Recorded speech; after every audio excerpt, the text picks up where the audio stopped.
ಕರಮುರು ಪಾಗುರದರವರ ಶಂಬರಾರಿಜಿತು ತನಯ ಮಧುರಗೆ ಜಂಬವೈರವನು ತಲಮವಂದಿತರ ಮೋದರ ವಿಘ್ನಾತುನಿ ಕುಂಭಜವಾರಣು ವದನ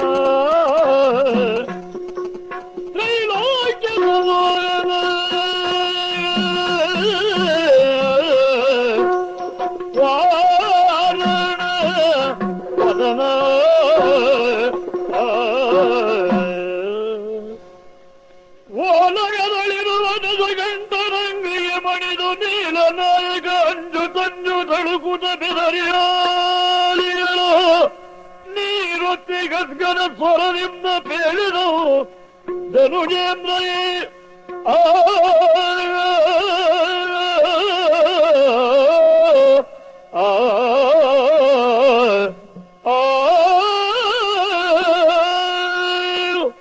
ದೇವರ ಪಾತಾರವಿಂದಕ್ಕೆ ವಂದಿಸಿಕೊಂಡಿದ್ದೇವೆ. ಬುದ್ಧಿ ಯಾರು ಅದು? ಓಡಿ ಓಡಿ ಬಂದಿದ್ದೇವೆ, ಬೀಳ್ತೇಳುತ್ತಾ ಬಂದಿದ್ದೇವೆ. ಓಹೋ, ಸಮುದ್ರದ ಕಾವಲ ಭಟ್ಟರು ಅಲ್ಲವೇ? ಹೌದೌದು. ಉತ್ತರದ ಹೌದು, ಸಮುದ್ರದ ತಡಿಯಲ್ಲಿದ್ದವರು. ಹೌದೌದು. ಏನು ಓಡಿ ಓಡಿ ಬರುವುದಕ್ಕೇನು ಬರ್ಲಿಕ್ಕೆ ಕಾರಣ ಉಂಟು. ಏನು ಹಾಗಾಗಿದೆ ಸಂದರ್ಭ. ಏನಾಗಿದೆ? ದಂಡು ಬಂದಿದೆ ಅಲ್ಲ, ಹೌದು. ರಾಮಂದು.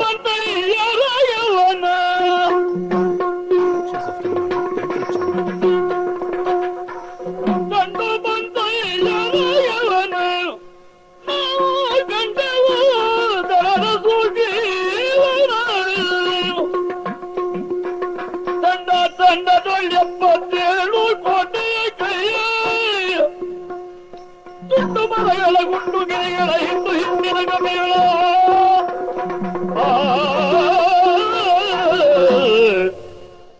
ರಾಮ ಬರ್ತಾನೆ ಅಂತ ವರ್ತಮಾನ ಇತ್ತು, ಆದ್ರೆ ರಾಮ ಬರ್ಲಿಲ್ಲ. ಅವನ ದಂಡು ಬಂದದ್ದು. ಹಾಗಂದ್ರೆ ಮನುಷ್ಯರನ್ನು ಕಟ್ಟಿಕೊಂಡು ಬಂದದ್ದಲ್ಲ, ಬರೇ ಮಂಗಗಳನ್ನು ಕರ್ಕೊಂಡು ಬಂದದ್ದು. ಎಷ್ಟು ಮಂಗಗಳು? 77 ಕೋಟಿ ಕಪಿನಾಯಕರಂತೆ ಅವರು. ಎಲ್ಲ ನಾಯಕರೇ. ಅವ್ರಿಗೆಲ್ಲ ಅಧಿಕಾರದಿಂದ ಸೂಚನೆ ಕೊಡ್ತಾ ಇದ್ದಾನೆ. ಯಾರು? ಸುಗ್ರೀವ ಅಂತ, ದಳವಾಯಿ ಅಂತ ತಿಳ್ಕೊಂಡೇವು ನಾವು. ಅಯ್ಯೋ, ಮಂಗಗಳು ಅಂತ ಹೇಳಿದ್ರೆ ಭೀಕರ ಸ್ವರೂಪದವು. ರಾಕ್ಷಸರನ್ನು ನೋಡಿದ್ರೆ ಯಾರಾದ್ರೂ ಓಡ್ತಾರೆ. ಈಗ ರಾಕ್ಷಸರೇ ಈ ಮಂಗಗಳನ್ನು ನೋಡಿ ಓಡಿ ಹೋಗುವ ಕಾಲ ಬಂದಿದೆ. ನೀವೇ ಓಡಿ ಬಂದಿದ್ದೀರ? ಅಷ್ಟು ಭೀಕರ ಸ್ವರೂಪದವು. ಕೈಯಲ್ಲಿ ಪರ್ವತಗಳು, ಗುಂಡು ಕಲ್ಲುಗಳು, ಮರದ ತುಂಡುಗಳು. ಅಯ್ಯೋ, ಅವುಗಳ ರೂಪವನ್ನು ವರ್ಣಿಸುವುದಕ್ಕೆ ನಮ್ಮಿಂದ ಸಾಧ್ಯವೇ ಇಲ್ಲ. ದಂಡು ಬಂದಿದೆ. 77 ಕೋಟಿ ಕಪ್ಪಿ ನಾಯಕರನ್ನು ಕೂಡಿಕೊಂಡು ಇನ್ನೇನು ಮಾಡೋದು ದೇವ್ರೇ? ಹೀಗುಂಟೆ ವಿಷಯ. ನುಡಿಯ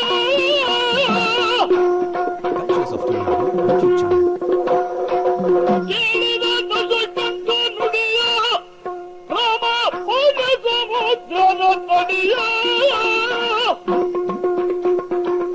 ಒಳಗದಳು ಕುಳಿತೆಲ್ಲರೂ ಕಲಸಿರ ಕಳಗಿನ ಮಾದಿಂಬರ ಕಳಗುಡಿಯ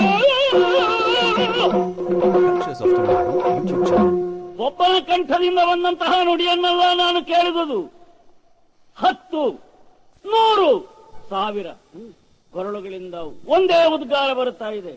ರಾಮನ ದಂಡು ಬಂದದೆ. ನಗು ಬರ್ತಾ ಇದೆ. ಹೀಗೆ ಅಂತ ನಾನು ಊಹಿಸಿಯೇ ಇರಲಿಲ್ಲ, ಎಣಿಸಿರಲಿಲ್ಲ. ನಾಗರಿಕತನವುಳ್ಳ, ಸುಸಂಸ್ಕೃತನಾದ, ಸಂಪನ್ನನಾದಂತಹ ರಾಮ ಬಂದರೆ ಬಂದಾನು ಅಂತ ಊಹಿಸಿದ್ದೆ, ಬರಬೇಕು ಅಂತಲೂ ಎಣಿಸಿದ್ದೆ. ಏನು ಮಾಡಿದ? ಗುಂಡು ಕಲ್ಲುಗಳೇ ಆಯುಧ, ಮರದಿಂದ ಮರಕ್ಕೆ ಹಾರುವುದೇ ಜಾಯಮಾನ, ವಾನರ ಸ್ವರೂಪಿಗಳಾದಂತಹ ಅಸಭ್ಯ ಜನಾಂಗ ಇವರನ್ನೀಗ ದಶದಳನಾದಂತಹ ರಾವಣನನ್ನು ಎದುರಿಸುವುದಕ್ಕೆ ಮುಂದಕ್ಕೊಟ್ಟಿದ್ದಾನೆ ರಾಮ ಅನ್ನುವಾಗ ಇದು ನನ್ನ ಮನಸ್ಸನ್ನು ಸೂಚಿಸ್ತಾ ಇದೆ. ಹೆಜ್ಜೆ ಹೆಜ್ಜೆಗೆ ಸಭ್ಯತನವನ್ನು ಪ್ರಕಟಿಸಿಕೊಂಡು ನಮ್ಮ ಕುರಿತಾಗಿ ಅಸಭ್ಯ ರೀತಿಯಿಂದ ವರ್ತಿಸ್ತಾ ಬರುವುದು ಅವನ ಹುಟ್ಟುಕೂಣ ಆಗಿ ಹೋಯ್ತಲ್ಲ. ರಾವಣನೆಂದರೆ ಏನು? ನಮ್ಮ ಶಕ್ತಿಯೇನು? ನಮ್ಮ ತಪಸ್ಸೇನು? ನಮ್ಮ ಪಾಂಡಿತ್ಯ ಏನು? ರಾಮನೆಲ್ಲ ಎದುರಿಸುವುದು. ಒಬ್ಬ ಮಹಾಮೇಧಾವಿಯ ಮುಂದೆ ಒಬ್ಬ ಶತಮೂರ್ಖನನ್ನು ಬಿಟ್ಟರೆ ಅದರ ಅರ್ಥ ಏನು? ನೀನು ಅಷ್ಟಕ್ಕೆ ಇದ್ದವ, ನಾನೇನು ಮಹಾ ಅಂತ ಅಲ್ಲವೇ? ಅಬ್ಬಾ, ಸಹಿಸಲಾಗದು. ಹಾಗಾದ್ರೆ ಈ ರಾಮನ ಏನು ತಿಳ್ಕೊಂಡಿದ್ದಾನೆ? ನಾವೇ ಇದೆ ಬೇಕಾದ್ದಿಲ್ಲ. ದಿಕ್ತರದ ಭೇತರ ಭೂತ ಪ್ರೇತ ಪಿಶಾಚಿಗಳು ನಾವು ಕರೆಸಿದವಾಗ ಬರ್ಲಿಕ್ಕಿಲ್ವೇ? ಮೊದಲೊಬ್ಬ ಹೇಳಿದ್ದಾನಂತೆ, ನೀನು ಅದನ್ನು ಮುಂದಿಟ್ಟಿಯೋ, ಇಕೋ ಇದನ್ನು ತಕ್ಕೋ. ನೀನು ಚಿಗುರು ತಂದದ್ದಲ್ವೇ, ಬೇರು ತಕ್ಕೋ. ಪ್ರತಿ ಸಲವೂ ಇದೇ ರೀತಿ ಸ್ಪರ್ಧೆ. ಆದ್ರೆ ಅಷ್ಟೇ ಸಾಲದು. ಓಲಗ ಚಾವಡಿಯಲ್ಲಿ ಮಹಾಮೇಧಾವಿಗಳಾದಂತಹ ಮಂತ್ರಿಗಳೆಲ್ಲ ಇದ್ದಾರೆ. ಇವರಲ್ಲಿ ವಿಚಾರ ವಿನಿಮಯ ಮಾಡಿಕೊಂಡು ನಾಳೆಗೆ ವಿರೋಧಿಯಾದಂತಹ ರಾಮ ವಾನರ ಸುದ್ದಿ ಬಿಡೋಣ. ಅಯೋಧ್ಯೆಯಿಂದಲೇ ಸೈನ್ಯ ತಂದ್ರೆ ನಾವು ಎದುರಿಸಬೇಕಾಗ್ತದೆ. ಯಾಕೆ? ಇದು ನಮ್ಮ ಬದುಕಿನ ಮರಣದ ಪ್ರಶ್ನೆ. ರಾಮನದ್ದು ಅಷ್ಟೇ ಸಾವು ಬದುಕಿನ ಪ್ರಶ್ನೆ ಆಗಿದೆ. ಅದು ನನಗೆ ಅರ್ಥವಾಗ್ತಾ ಇದೆ. ದೊಡ್ಡವನಿಗೆ ಮಾಡಿದ ಅಪಚಾರಕ್ಕೆ ಕೊನೆಯಲ್ಲಿ ಎಲ್ಲಿಯೋ ಒಂದು ಬದಲಾವಣೆ ಆಗಿಯೇ ತೀರಬೇಕು. ಆವಾಗ ನಾವು ಸಿದ್ಧತೆಯಿಂದ ಇರಬೇಕಲ್ಲ. ಈಗಾಗಲೇ ನಾವು ಸ್ವಲ್ಪ ಅಸಡ್ಡೆ ಮಾಡಿದ ಹಾಗೆ ಕಾಣ್ತಾ ಇದೆ. ಆದ ಕಾರಣ ನಮ್ಮ ಮಿತ್ರ ಪಕ್ಷದವರು ಯಾರಿದ್ದಾರೆ, ನಮಗೆ ಸಹಾಯಕರು ಯಾರಿದ್ದಾರೆ, ಎಲ್ಲೆಲ್ಲಿ ಏನೇನು ಕೆಲಸವಾಗಬೇಕು ಎಲ್ಲವನ್ನು ಈ ಹೊತ್ತು ಅವಸರವಾಗಿ ಈ ರಾಜ್ಯಸಭೆಯಲ್ಲಿ ವಿವೇಚಿಸಬೇಕಾಗಿದೆ, ಚರ್ಚಿಸಬೇಕಾಗಿದೆ. ಏನು ನಿಮ್ಮ ಅಭಿಪ್ರಾಯ ಹೇಳಿ? ಅಂದಿನ ಓಲಯದೆಡೆಗೆ ತಂದ ಕೆಳಗೆರೆಯಲ ವಿವೀರಣ ನೀವು ಬಂದ ರಾಮನ ವಾರ್ತೆಯೇ ಅಂದನು ಹೊಲು ಕೇಳು ರಾಜನೀತಿಯ ಪೇಳು.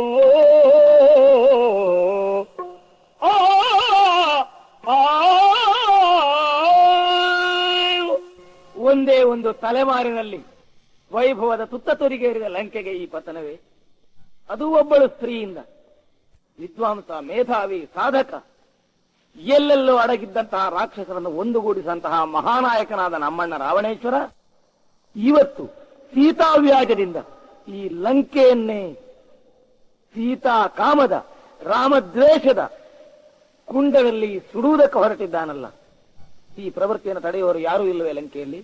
ನಾನು ಪ್ರಯತ್ನಿಸಬೇಕು. ಅಪ್ರಿಯವಾದರೂ ಸತ್ಯವನ್ನು ಹೇಳಬೇಕು. ಮಹಾರಾಜರಿಗೆ ಜಯವಾಗಲಿ. ವಂದಿಸಿಕೊಂಡಿದ್ದೇನೆ. ಯಾರಿದು? ನಾನಣ್ಣ. ವಿಭೀಷಣ ಅಣ್ಣ, ಯಾಕೆ ಬಂದಿಲ್ಲ ಅವನು? ಏನು ಈಗೀಗ ಕೇವಲ ಉದಾಸೀನನಾಗಿದ್ದಾನೆಯೇ ಎಂಬ ಶಂಕೆ ಇತ್ತು ಮನದಲ್ಲಿ. ಯೋಚನಾಪರನಾಗಿ ಬರಲು ಹೊತ್ತಾಯ್ತಣ್ಣ. ಬಹಳ ಆನಂದವಾಯ್ತು. ನೀನು ಯೋಚಿಸ್ತಾ ಇದ್ದಿ ಹಾಗಾದ್ರೆ? ಹೌದಣ್ಣ. ನೋಡೋಣ, 10 ತಲೆಯ ಜೊತೆಗೆ 11ನೆಯದ್ದು ಒಂದು ಸೇರ್ಲಿ. ಏಕಾದಶಿ ದಾಟಿ ಮತ್ತೇನಾದ್ರೂ ದ್ವಾದಶಿಯ ಸಿದ್ಧಿ ಆಗ್ತದೋ ನೋಡೋಣ. ಅಣ್ಣ, ವಾರ್ತೆ ಬಂತಲ್ಲ? ವಾರ್ತೆ ಏನೋ ಬಂತು, ನಮಗೂ ಮುಟ್ಟಿತು. ಮುಟ್ಟತಕ್ಕದ್ದು. ಇನ್ನಾದ್ರೂ ಸ್ವಲ್ಪ ಯೋಚಿಸಬೇಡ ಅಣ್ಣ. ಅದಕ್ಕಲ್ವೇ ಈ ಸಭೆಯನ್ನು ಕೂಡಿಸಿದ್ದು. ಕೇಳಿ. ಇನ್ನಾದರೂ ಬಿಡು ನಿನ್ನ ಚಲವು ಅಣ್ಣ. ಇನ್ನಾದರೂ ಬಿಡು ನಿನ್ನ ಚಲವ. ಮೊನ್ನೆ ಹೇಳಿದ ಮಾತು ನಿಜವಾಯಿತಲ್ಲ ಅಣ್ಣ. ಮೊದಲು ಪಟ್ಟಣವ ಅಗ್ನಿಗೆ ಕೊಟ್ಟ ಕಪಿಯಂಥ ಅದ್ಭುತ ವೀರವಾನರ ಸೈನ್ಯವೈತಂಗೋ. ಬೆದರಿದು ಪಾಂಡವಂತೆ ಈಚೆಗೆ ದಾಟುವುದ ಕಲ್ಪವೇಲ್ಯವಂತೆ, ಈಚೆಗೆ ದಾಟುವುದ ಕಲ್ಪವೇಲ್ಯವಂತೆ. ಎಚ್ಚರಿತು ಕೊಂಬುದಕ್ಕೀಗ ಎಚ್ಚರಿತು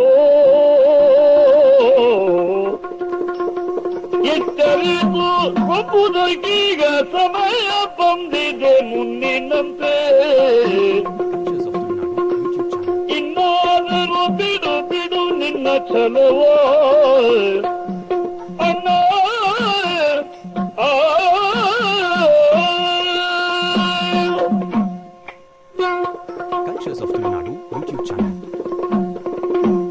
ಅಗ್ರಭವ, ಏನು? ಇನ್ನಾದರೂ ಸ್ವಲ್ಪ ಯೋಚಿಸಬೇಕು. ರಾಕ್ಷಸ ಕುಲದ ವೈಭವವನ್ನು ಕಟ್ಟಿ ಲಂಕೆಯನ್ನು ಆಳುತ್ತಿರುವ ಮಹಾನಾಯಕನಾದ ನಿನ್ನ ಮುಂದೆ ಬಹಿರಂಗವಾದ ಸಭೆಯಲ್ಲಿ ಭಿನ್ನಾಭಿಪ್ರಾಯವನ್ನು ಸೂಚಿಸುವ ವಿಷಾದಪೂರ್ವಕವಾದ ಕೆಲಸವನ್ನು ನಾನು ಅನಿವಾರ್ಯವಾಗಿ ಮಾಡಬೇಕಾಗಿದೆ. ಓಹೋ ಅಣ್ಣ, ಏನು? ಲಂಕೆಯ ಕೋಟಿ ಕೋಟಿ ಜನ ಪ್ರಜೆಗಳು ಯಂತ್ರ ಪುರುಷರಾಗಿ ನಿನ್ನನ್ನು ಬೆಂಬಲಿಸ್ತಾರೆ. ಹೌದು, ಇದೆಲ್ಲ ಪಾರಮಾರ್ಥಿಕವಾದದ್ದು ಅಂತ ತಿಳಿಬೇಡ. ಅವರ ಕೊರಳಾಗಿ, ಅವರ ಮನಸ್ಸಾಗಿ, ಅವರ ಗಂಟ್ಲಾಗಿ ನಿನ್ನ ಮುಂದೆ ಮಾತನಾಡ್ತಾ ಇದ್ದೇನೆ. ಓಹೋ, ಇನ್ನಾದರೂ ನಿನ್ನ ಛಲವನ್ನು ಬಿಡು. ಸಣ್ಣ ಪ್ರಾಯದಿಂದಲೂ ನಾನು ನೋಡ್ತಾ ಇದ್ದೇನೆ, ಎಲ್ಲ ಗುಣಗಳು ನಿನ್ನಲ್ಲಿದೆ. ಆದರೆ ಹಿಡಿದದ್ದನ್ನು ಬಿಡ್ಲಿಕ್ಕೆ ನಿನಗೆ ಗೊತ್ತಿಲ್ಲ. ಆ ಒಂದು ಛಲ ನಿನ್ನನ್ನು 4-6 ಸಲ ಪತನ ಯೋಗಕ್ಕೆ ತಂದದ್ದು ನಮಗೆ ನೆನಪುಂಟು. ಆದರೆ ಶತ್ರು ಪ್ರಬಲನಲ್ಲ, ವಿಷಯವೂ ಅಷ್ಟು ದೊಡ್ಡದಲ್ಲ. ಆದ್ರಿಂದ ನಿನ್ನ ಛಲವನ್ನು ಬಿಡದೆ ಗೆದ್ದೆ. ಇನ್ನಾದರೂ ನಿನ್ನ ಛಲವನ್ನು ಬಿಡು. ಮೊನ್ನೆಯ ಮಂತ್ರಿ ಸಭೆಯಲ್ಲೇ ನಾನು ಎಚ್ಚರಿಸಿದ್ದೇನೆ. ಹೌದು, ಸೈನ್ಯ ಸಮೇತರಾಗಿ ಸಾಕಷ್ಟು ಮಿತ್ರ ಬಲವನ್ನು ಕೂಡಿಕೊಂಡು ಬರುವ ಸಾಮರ್ಥ್ಯ ನಾಡಾಡಿಯಾದ ರಾಮನಿಗಾದರೂ ಉಂಟು ಅಂತ. ಇದು ಅದು ದುರದೃಷ್ಟವಶಾತ್ ಸತ್ಯವೇ ಆಗಿ ಹೋಯಿತು. ಮೊದಲು ನಮ್ಮ ಪಟ್ಟಣವನ್ನು ಅಗ್ನಿಗೆ ಆಹುತಿ ಕೊಟ್ಟಂತಹ ಯಾವ ಹನುಮಂತನಿದ್ದಾನೋ, ಯಾರ ಮುಂದೆ ನಾವು ನಿಸ್ಸಹಾಯಕರಾಗಿ ಬರೀ ನೋಟಕರಾದೆವು, ಅಂತಹ ಕೋಟಿ ಕೋಟಿ ಸಂಖ್ಯೆಯ ಅದ್ಭುತ ವೀರವಾನರನ್ನು ಕೂಡಿಕೊಂಡು 77 ಗುಂಪಿನ ಕಪಿನಾಯಕರು, 18 ಪದ್ಮವಾನರರು, ಅದ್ಭುತವಾದ ಸೇನೆ, ಕೆದರಿದ ಪಾಳ್ಯ ಆಚೆಯ ತಡಿಯಲ್ಲಿ ಬಂದು ನಿಂತಿದ್ದಾರೆ. ಅಣ್ಣ, 14 ಲೋಕಗಳನ್ನು ಮುರಿದು ಮುಕ್ಕಬಲ್ಲ, ಹುರಿದು ಹುಡಿ ಮಾಡಬಲ್ಲಂತಹ ರಾಕ್ಷಸ ಸೇನೆ ಇವತ್ತು ಆ ಸೈನ್ಯದ ದರ್ಶನದಿಂದಲೇ ಭೀತವಾಯಿತು ಅಂತಾದ್ರೆ ಏನೋ ಬಂದಿದೆ ಲಂಕೆಗೆ ಅಪಾಯ. ಮುಂದಿನಂತೆ ವಿಷ್ಣು ಚಕ್ರದಿಂದ ಹೆದರಿದ ಕಾಲಕ್ಕೆ ನಾವು ಎಚ್ಚರಿಸಿಕೊಳ್ಳಿಲ್ಲ. ಈಗಲಾದರೂ ಎಚ್ಚರಿಸಿಕೊಳ್ಳುವುದಕ್ಕೆ ಕಾಲ ಬಂದಿದೆ.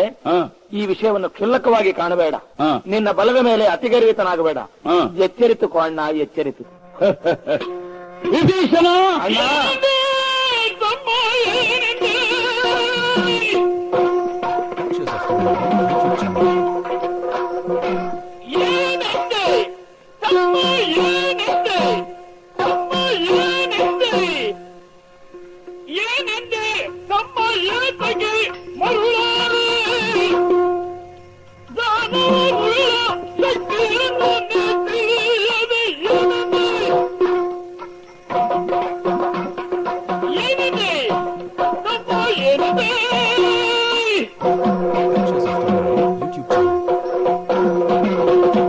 ಕಪಿಗಳಲ್ವೇನೋ ಕೋಟಿಯಾದರೇನು, ಅಲ್ಲ ಅದಕ್ಕಿಂತ ಮಿಕ್ಕಿದರೇನು, ಶಿಸ್ತುಬದ್ಧವಾದ ಸೈನ್ಯ ಇರಬಹುದಯ್ಯ. ದೇವತಾಂಶ ಸಂಭೂತರು. ಹೋಗ್ಲಿ ಬಿಡು, ನಾನರಿಯದವನೇನು. ಕಿಷ್ಕಿಂಧೆಯ ವಾಲಿಯನ್ನೇ ಬಲ್ಲವನ, ಸುಗ್ರೀವನೇನು ಹೊಸವನೇ. ಆಂಜನೇಯ ಮೊದಲಿಂದಲೂ ಅಧಿಕ ಪ್ರಪಂಚ. ಅವನ ಬಗ್ಗೆ ನಾವು ತಾತ್ಸಾರ ತಾಳಿದ್ರಿಂದ ನಮ್ಮ ಮನೆ ಬೆಂಕಿ ಅವನ ಕೈಗೆ ಸಿಕ್ಕಿ ಮನೆ ಸುಟ್ಟು ಹೋಯಿತು ಅಷ್ಟೇನೆ. ಅದೆಲ್ಲ ದೊಡ್ಡ ವಿಚಾರ ಅಲ್ಲ ಬಿಡು. ಆದರೆ ಇವರು ಯಾರ ನಿಯಂತ್ರಣದಲ್ಲಿದ್ದಾರೆ? ರಾಮನಂತಹ ಒಬ್ಬ ಸಾಮಾನ್ಯ ಮನುಷ್ಯ ಇವರನ್ನೆಲ್ಲ ನಿಯಂತ್ರಿಸಬಲ್ಲನೆ. ಅಣ್ಣ, ರಾಮಚಂದ್ರ ಯಾರು ಅಂತ ನೆನಪು? ಯಾರು? ವ್ಯಕ್ತಿಯಾಗಿ ಮರ್ಯಾದಾ ಪುರುಷೋತ್ತಮ, ಒಂದು ಶಕ್ತಿಯಾಗಿ ನಂಬೋರು ನಂಬಬಹುದು. ನಾರಾಯಣನ ಅವತಾರ ಅಂತ ಹೇಳ್ತಾರೆ. ಓಹೋ, ಅದು ಶ್ರದ್ಧೆಗೆ ಸಂಬಂಧಪಟ್ಟ. ವ್ಯಕ್ತಿಯಾಗಿಯೇ ನೋಡೋಣ. ಊನ ಷೋಡಶನಾಗಿದ್ದಾಗಲೇ ವಿಶ್ವಾಮಿತ್ರ ಯಜ್ಞ ಸಂರಕ್ಷಣೆ ಮಾಡಿದವ. ವಿರುದ್ಧ ದಿಕ್ಕಿನಲ್ಲಿದ್ದ ವಿಶ್ವಾಮಿತ್ರ ವಸಿಷ್ಠರ ಶಿಷ್ಯನಾದವ. ಭಾರ್ಗವ ಗರ್ವಾಪಹಾರ ಮಾಡಿದವ. ಶಿವಧನರು ಭಂಗ ಮಾಡಿದವ. ಅಲ್ಲಿ ಆ ಗೌತಮರ ದಾಂಪತ್ಯವನ್ನು ಕೂಡಿಸಿದವ. ನಿತ್ಯ ನಿಲುವದಲ್ಲಿ 14,000 ರಾಕ್ಷಸರನ್ನು ತರಿದು ಆಮೇಲೆ ಮೈಯ ಬೆವರನ್ನು ಹೊರಿಸಿಕೊಂಡವ. ಹೋದಲ್ಲಿ ನಿಂದಲ್ಲಿ ತನ್ನ ವಿಜಯ ಧ್ವಜವನ್ನು ಸ್ಥಾಪಿಸಿದವ. ಒಬ್ಬ ವ್ಯಕ್ತಿಯಾಗಿ, ಒಬ್ಬ ಮನುಷ್ಯನಾಗಿ, ನುಡಿ ನೇರ, ನಡೆ ಸರಳ, ಬದುಕು ಗಂಭೀರ ಎನ್ನುವ ಚಿನ್ನದ ಬಾಳನ್ನು ಬದುಕಿದಂತಹ ರಾಮನ ಹೆಂಡತಿಯನ್ನು ತಂದು ನಿನಗೆ ಸುಖವಾದೀತು ಅಂತ ತಿಳಿದೀಯ? ವಿಭೀಷಣ ಅಣ್ಣ, ನೀನು ಕೇವಲ ಹೊರನೋಟಕನಾಗಿದ್ದೀಯ. ಅಷ್ಟು ಸಾಲದು ತಮ್ಮ. ನಾವು ಅಂತರಂಗವನ್ನು ಕಾಣಬೇಕಾಗ್ತದೆ. ಏನು? ನಾವೇನು ನಮ್ಮನ್ನು ನಾವು ಮರೆತು ಹೊರಗಿನದ್ದನ್ನು ನೋಡಿ ಕುಚ್ಚು ಕಟ್ಟಬಾರದು. ರಾಮನು ಪರಾಕ್ರಮಿ, ಬಹುದೊಡ್ಡ ವಂಶದಲ್ಲಿ ಹುಟ್ಟಿದವನೇ. ಇನ್ನು ಭಾವುಕರು ಬೇಕಿದ್ರೆ ಅವನ ಪ್ರತಿಮೆ ಮಾಡಿ ಪೂಜೆ ಮಾಡಲಿ, ನನ್ನ ಆಕ್ಷೇಪ ಅದಲ್ಲ. ನಾವೇನು ಇದು ಶಾಸ್ತ್ರಕಾರರು ಹೇಳ್ತಾರೆ, ಹೊರಗಿನದ್ದನ್ನೆಲ್ಲ ತಿಳಿಯುತ್ತಾನೊಬ್ಬ, ಅದನ್ನು ಚೆನ್ನಾಗಿ ವಿಶ್ಲೇಷಣೆ ಮಾಡಿ ಬೇಕಾದ್ರೆ ವ್ಯಾಪಕವಾಗಿ ಬಣ್ಣ ಹಚ್ಚಿ ಉದ್ಘಾಟಿಸ್ತಾನೆ. ಆದರೆ ಸ್ವಯಂ ಪ್ರಜ್ಞೆ, ಆತ್ಮ ಪ್ರಜ್ಞೆ, ತನ್ನನ್ನು ತಾನು ತಿಳಿಯುವಿಕೆ ಇದಿಲ್ಲದೆ ಹೋಗುತ್ತೆ ತಮ್ಮ. ನಿಮಗೆ ಆತ್ಮಪ್ರತ್ಯಯ ಬೇಕು. ನಾವೇನು ರಾಮ ಬಲವಂತ ಅಂತ ಹೇಳುವಾಗ ಅವನಿಗಿಂತ ದುರ್ಬಲರು ನಾವು ಅಂತ ಅರ್ಥ ಬರುವುದಿಲ್ಲವೇ? ಪರ್ಯಾಯದಿಂದ ಹೌದು. ಈಗ ನಮ್ಮ ಶಕ್ತಿ ಈ ಪ್ರಪಂಚದಲ್ಲಿ ಆಸುರಿ ಶಕ್ತಿ ಅದು ಎಲ್ಲಿ ಹೋದ್ರೂ ವಿಜೃಂಭಿಸ್ತದೆ, ಎಲ್ಲರಿಗೂ ಭಯ ಹುಟ್ಟಿಸ್ತದೆ.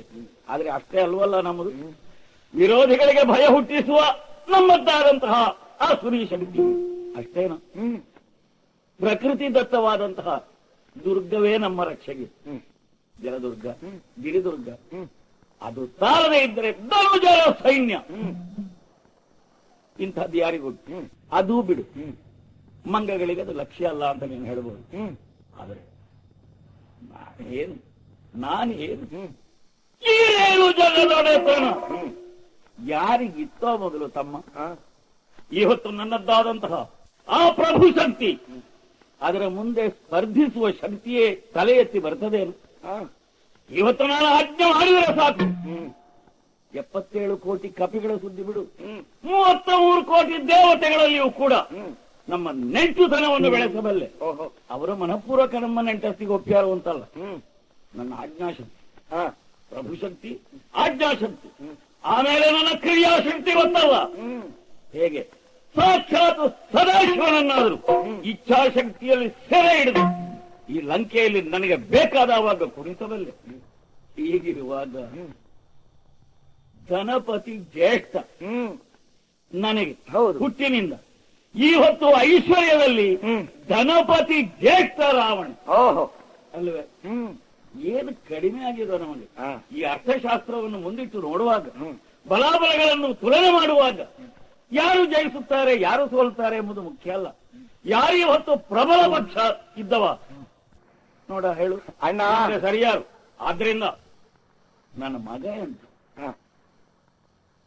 ನೀನೆಂತವ? ಈಗ ಮಲಗಿ ವಿಶ್ರಾಂತಿ ಪಡೀತಾನಲ್ಲ ಕುಂಭಕರ್ಣ, ಅವನೆಂತವ?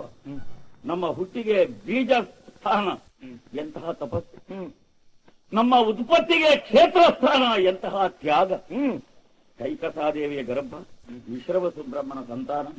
ಇಂಥ ನಾವು ಇವತ್ತು ರಾಮನಿಂದಲೂ ರಾಮನ ಕೂಟದಲ್ಲಿ ಸೇರಿದಂತಹ ಮಂಗಗಳಿಂದಲೂ ಸಾಮಾನ್ಯ ಜನರು ಕಾಣುವಂತೆ ಅಪಮಾನಿಸಲ್ಪಟ್ಟಿದ್ದೇವೆ.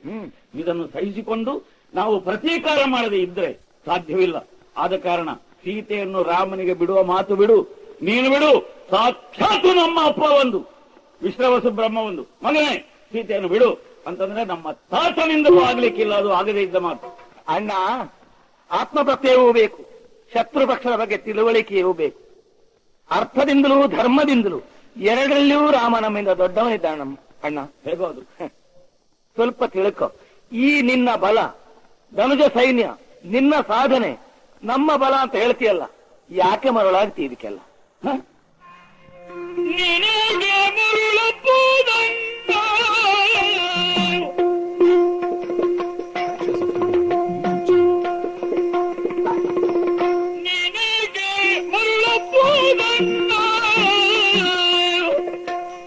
ಇನ್ನು ಜಾನಕಿಯನ್ನು ಬಿಟ್ಟು ಕೊಡುವುದೇ ಬಣ್ಣ,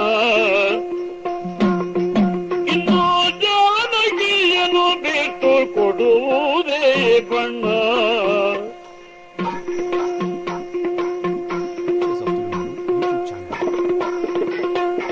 ನಿನಗೆ ಮುಳ್ಳಪ್ಪು ಬಣ್ಣ, ಇನ್ನು ಜಾನಕಿಯನ್ನು ಬಿಟ್ಟು ಕೊಡುವುದೇ ಬಣ್ಣ.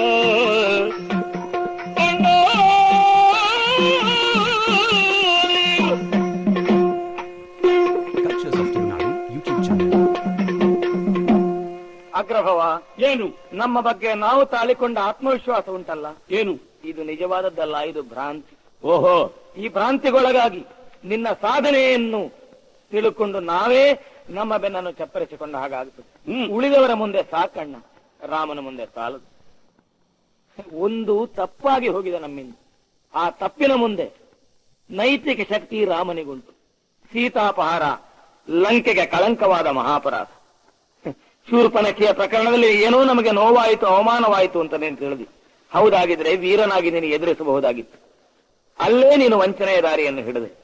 ಆಮೇಲೆ ಕೂಡ ರಾಮ ಬರುವರೆಗೆ ಕಾದು ಈಗ ನಾವು ಬಲವಂತರು ಛಲವಂತರು ಅಂತ ಹೇಳಿದ್ರೆ ನಿನಗೆ ಶೋಭಿಸುವ ವರ್ತನೆ ಇದಲ್ಲ. ಮಾತ್ರವಲ್ಲ, ಏನು ಲಂಕೆಗೆ ಬಂದ ಸಮಸ್ಯೆ, ವೈಯಕ್ತಿಕವಾದ ರಾವಣನ ಸಮಸ್ಯೆ ಇದು. ಮೂಲತಃ ಸೀತೆ ಬಗೆಗಿನ ಕಾಮ, ಹೊರಗೆ ನಮ್ಮನ್ನು ಲಂಕೆಯ ಪ್ರಜಾಕೋಟಿಯನ್ನು ವಂಚಿಸುವುದಕ್ಕೆ ಅಯೋಧ್ಯೆಯಿಂದ ನಮಗೆ ಅವಮಾನವಾಗಿದೆ ಎನ್ನುವ ರಾಜಕೀಯ ಭಾಷಣವೇನದು? ಅಣ್ಣ, ನಾನು ತಮ್ಮನಾಗಿ ಹೇಳ್ತೇನೆ, ಆದರೆ ನನಗೂ ಒಂದು ಹೊಣೆಗಾರಿಕೆ ಇದೆ. ಯುವರಾಜನಾಗಿ ಜನರನ್ನು ವಂಚಿಸಬೇಡ. ನೀನು ಕಟ್ಟಿದವನಿರಬಹುದು, ಕಟ್ಟಿದವ ಎಂಬುದರಿಂದ ಲಂಕೆಯನ್ನು ಹಾಳು ಮಾಡುವ ಹಕ್ಕು ನಿನಗೆ ಬರುವುದಿಲ್ಲ. ನಿನ್ನ ನಾಯಕತ್ವ ನನಗೆ ಹೋಗಲಿ ಅಂತ ನೀನು ಹೇಳಬಹುದು, ನಮಗದು ಬೇಕು. ಲಂಕೆ ಚಿರಕಾಲ ಸುಖವಾಗಿ ಬಾಳಬೇಕು. ನಿನ್ನ ಒಬ್ಬನ ವೈಯಕ್ತಿಕವಾದಂತಹ ಸಮಸ್ಯೆಯನ್ನು ರಾಷ್ಟ್ರದ ಸಮಸ್ಯೆಯನ್ನಾಗಿ ಮಾಡಿ ರಾಷ್ಟ್ರವನ್ನು ಸುಟ್ಟು ಹಾಳು ಮಾಡಬೇಡ. ನಮ್ಮ ಬಣ್ಣ ಕೆಟ್ಟು ಹೋಗಿದೆ, ಆ ಬಣ್ಣ ಮರಳಿ ಬರಬೇಕಾದ್ರೆ ನಾವು ಸೀತೆಯನ್ನು ಬಿಟ್ಟು ಕೊಡಬೇಕು. ವೈಯಕ್ತಿಕವಾಗಿ ನೀನು ಯೋಚನೆ ಮಾಡು. ಹಿಂದೆ ಸೋತಲ್ಲೆಲ್ಲ ನೀನು ಸಂಧಾನ ಮಾಡಿದ್ದು, ಮಾಡ್ಲಿಲ್ಲ ಅಂತ ಏನಿಲ್ಲ. ವಾಲಿಯಲ್ಲಾಗಿದೆ, ಕರ್ತವ್ಯನಲ್ಲಾಗಿದೆ, ರಾಮನಲ್ಲಾಗಬಾರದೆ? ಅವರಿಬ್ಬರಿಗಿಂತಲೂ ಸಹ ವ್ಯಕ್ತಿಶಃ ಹೆಚ್ಚು ತೇಜೋ ಸಂಪನ್ನನು, ಬಲವಂತನು, ವೀರ್ಯವಂತನೂ ಆದಂಥವನು ರಾಮ. ಮೇಲಾಗಿ ನಮ್ಮದು ಇಲ್ಲಿ ತಪ್ಪುಂಟು. ನಿನ್ನ ಶಾಪಗಳನ್ನೆಲ್ಲ ಎಣಿಸಿಕೊ. ಮಾನುಷಾರಣ್ಯೇರ ವಧ್ಯತ್ವಂ, ಕಪಿಮುಖದವರಿಂದ ಸೋಲು, ಪುಂಜಿಕ ಸ್ಥಳೀಯ ಶಾಪ, ಉಪರಂಭೆಯ ಶಾಪ, ವೇದವತಿಯ ಶಾಪ, ಸ್ವರ್ಗದಲ್ಲಿ ದೇವತೆಗಳಾಡಿದಂತಹ ಕೇಡಿನ ನುಡಿ, ಕೈಲಾಸದಲ್ಲಿ ಆದಂತಹ ಮಾತು, ನಿನ್ನ ತಪಸ್ಸು, ನಮ್ಮ ಬಲ, ನಮ್ಮ ಶಕ್ತಿ, ಇದು ಅವುಗಳ ಮುಂದೆ ನಿಲ್ಲಲಾರದು ಅಂತ ಯೋಚನೆ ಮಾಡು. ಕೊಬ್ಬಿದ ಆ ಮದ ಉಂಟಲ್ಲ, ಅದನ್ನು ಬಿಟ್ಟು ರಾಮನ ನಿಜವಾದಂತಹ ಯೋಗ್ಯತೆಯನ್ನು ಗುರುತಿಸುವಲ್ಲಿ ನಮ್ಮ ದೊಡ್ಡಸ್ತಿಕೆ ಇದೆ ಅಂತ ವಿಚಾರ ಮಾಡಿ ಅಣ್ಣ, ಲಂಕೆಯನ್ನು ಕಟ್ಟಿದ ನೀನು ಇವತ್ತು ಸಣ್ಣ ತ್ಯಾಗವನ್ನು ಮಾಡಿ ಲಂಕೆಯನ್ನು ಉಳಿಸಿಕೊಳ್ಳ ಉಳಿಸಿಕೊ. ನಾವು ಇದಕ್ಕೆ ಪ್ರತಿಕ್ರಿಯಿಸುವುದು ಹೀಗೆ, ಅವನಿಗೆ ಉತ್ತರಿಸುವುದಲ್ಲ. ಅವನ ಸ್ವರೂಪ ಇದು, ಎಷ್ಟಾದರೂ ತಮ್ಮನಲ್ಲದೆ. ಆದ್ದರಿಂದ ಅಣ್ಣ, ನಾನು ನನಗೆ 10 ತಲೆ ಸಾಕಾಗುವುದಿಲ್ಲ ಯೋಚಿಸಲಿಕ್ಕೆ. ಇವರಿಗೆಲ್ಲ ಒಂದೊಂದು ತಲೆ ಸಾಕಾಗ್ತದೆ ಅವರ ಅಭಿಮತವನ್ನು ಮಂಡಿಸುವುದಕ್ಕೆ. ನಾನಿಲ್ಲಿ ನನ್ನ ತಮ್ಮನ ಮತಯಾಚನೆಯನ್ನು ಮಾಡಿದ್ದೇನೆ, ನನ್ನ ಸಿದ್ಧಾಂತವನ್ನು ಹೇಳಿದ್ದೇನೆ. ಇಲ್ಲಿ ಅಣ್ಣ ಅಂತ ಸಲುಗೆಯನ್ನು ಉಪಯೋಗಿಸ್ತಾನೆ. ಸಲುಗೆಯನ್ನು ಉಪಯೋಗಿಸಿ ರಾಜಕೀಯದ ಬಣ್ಣವನ್ನು ಬಳಿಯುತ್ತಾ ಇದ್ದಾನೆ. ಇರಬಹುದು, ರಾಜಕೀಯದಲ್ಲಿ ಅವನದ್ದಾದಂತಹ ದೃಷ್ಟಿಕೋನ ಬೇರೆ, ನನ್ನದಾದ ದೃಷ್ಟಿಕೋನ ಬೇರೆ. ಲಂಕೆ ಅಂದ್ರೆ ರಾವಣ, ನಾನೊಂದು ವ್ಯಕ್ತಿ ಅಲ್ಲ, ಈ ನಾಡಿನ ಶಕ್ತಿ. ಅದನ್ನು ಅವ ಒಪ್ಪುವುದಿಲ್ಲ. ಇದಕ್ಕೆ ಸರ್ವಾಧಿಕಾರಿ ಧೋರಣೆ ಅಂತ ಅವ ಹೇಳ್ತಾನೆ. ಅದರಿಂದ ಅವನಲ್ಲಿ ಏನ್ ಮಾತು? ಒಟ್ಟಿನ ಮೇಲೆ ಕಿರಿಯರ ಆಕ್ಷೇಪಿಸುವುದು ಅಂತ ಇವ ದೊಡ್ಡ ಒಂದು ಸಂವಿಧಾನದಲ್ಲಿ ತಿದ್ದುಪಡಿ ತಂದನೋ ಇಲ್ವೋ? ಇವನಿಗೆ ಪಾಠ ಕಲಿಸುವುದಕ್ಕೆ ಇವನಿಗಿಂತ ಸಣ್ಣವನನ್ನು ನಾನು ಕರೀತೇನೆ.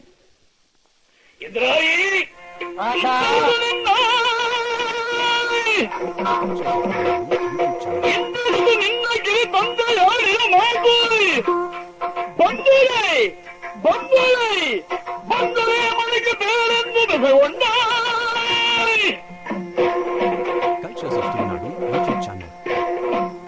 ಕುಮಾರ ಇಂದ್ರಾರಿ, ಜನಕ ನನಗಿಂತ ಹೆಚ್ಚು ವರ್ಷ ಬದುಕಬೇಕು, ಚೆನ್ನಾಗಿ ಸುಖ ಪಡಬೇಕು ಅಂತ ನನ್ನ ತಮ್ಮನಿಗುಂಟು. ಬಹುಶಃ ಅವನಿಗಿಂತಲೂ ಚಿಕ್ಕವನಾದ ನಿನಗೆ ಅದಕ್ಕಿಂತ ಹೆಚ್ಚಿನ ಆಸೆ ಇರಬಹುದು. ಇರಬೇಕಲ್ಲ. ಈಗ ನಿನ್ನ ಚಿಕ್ಕಪ್ಪ ಹೇಳಿದ ಮಾತು ಕೇಳಿದೆಯಲ್ಲ, ಎಷ್ಟು ಉಳಿಯಿತು ಅಷ್ಟು ನಮ್ಮದಾಗಿ ಉಳಿಸಿಕೊಂಡು ಹೋದದ್ದು ಹೋಗಲಿ ಅಂದ್ರೆ ಬಹುಶಃ ಹೀಗೆ. ನಿನ್ನ ಚಿಕ್ಕಪ್ಪನ ಬದುಕೆಲ್ಲ ಹೊರಟದ್ದು ಅಲ್ಲಿಂದಲೇ, ಎಲ್ಲಿಂದ ಮರದ ಬುಡದಿಂದ. ಎಷ್ಟು ಹೋದ್ರು ಆ ಮಟ್ಟಕ್ಕೆ ನಾವು ಇಳಿಲಿಕ್ಕಿಲ್ಲ ಎಂಬ ಆತ್ಮವಿಶ್ವಾಸ ಅವನಿಗೆ. ನೀವೆಲ್ಲ ಹುಟ್ಟುವಾಗ ಬಂಗಾರದ ಸೌಟು ಬಾಯಲ್ಲಿ ಹಾಕೊಂಡು ಹುಟ್ಟಿದವರು ಮಕ್ಕಳೇ. ಹೌದು. ಈಗ ಪ್ರಾಯ ಹೋದ ನಾವು ಏನಾದರೂ ತೀರ್ಮಾನವನ್ನು ಕೈಗೊಳ್ಳಬೇಕಾಗಿದ್ರೆ ನಾಳೆ ಅನುಭವಿಸಲಿಕ್ಕಿದ್ದಂತಹ ನಮ್ಮ ಉತ್ತರಾಧಿಕಾರಿಗಳಲ್ಲಿ ವಿಚಾರ ವಿನಿಮಯ ಮಾಡಬೇಕಾಗ್ತದೆ. ಆದ್ರಿಂದ ನನ್ನ ಅಭಿಪ್ರಾಯವೂ ಬೇಡ, ನಿನ್ನ ಚಿಕ್ಕಪ್ಪನ ಅಭಿಪ್ರಾಯವೂ ಬೇಡ. ಎಳೆಯ ತಲೆಮಾರಿನ ಮುಖಂಡತ್ವ ಉಳ್ಳಂತಹ ಯುವರಾಜ ನೀನು, ನನ್ನ ಶ್ರೀಮಂತ ಪುತ್ರ. ನೋಡಪ್ಪ, ನಾವಿಷ್ಟು ಮಾಡಿಟ್ಟಿದ್ದೇವೆ, ಮುಂದೆ ಯಾವುದು ಸರಿ ಯಾವುದು ಸರಿಯಲ್ಲ, ನಿಮಗೆ ಯಾವುದು ಮಾಡಿದರೆ ಒಳ್ಳೆಯದಾದೀತು, ಯಾವುದು ಮಾಡಿದರೆ ಕೆಟ್ಟದಾದೀತು, ಚೆನ್ನಾಗಿ ವಿಮರ್ಶಿಸಿ ಈಗಿಂದೀಗ ಉತ್ತರ ಕೊಡತಕ್ಕದ್ದು. ಜನಕ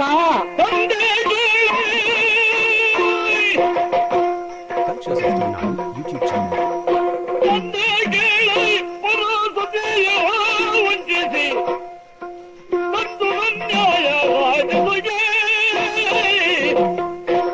ಮುಂದಿನ ಬೆದರುತ್ತ ಬಿಟ್ಟು ಹೋದರೆ ನಮ್ಮ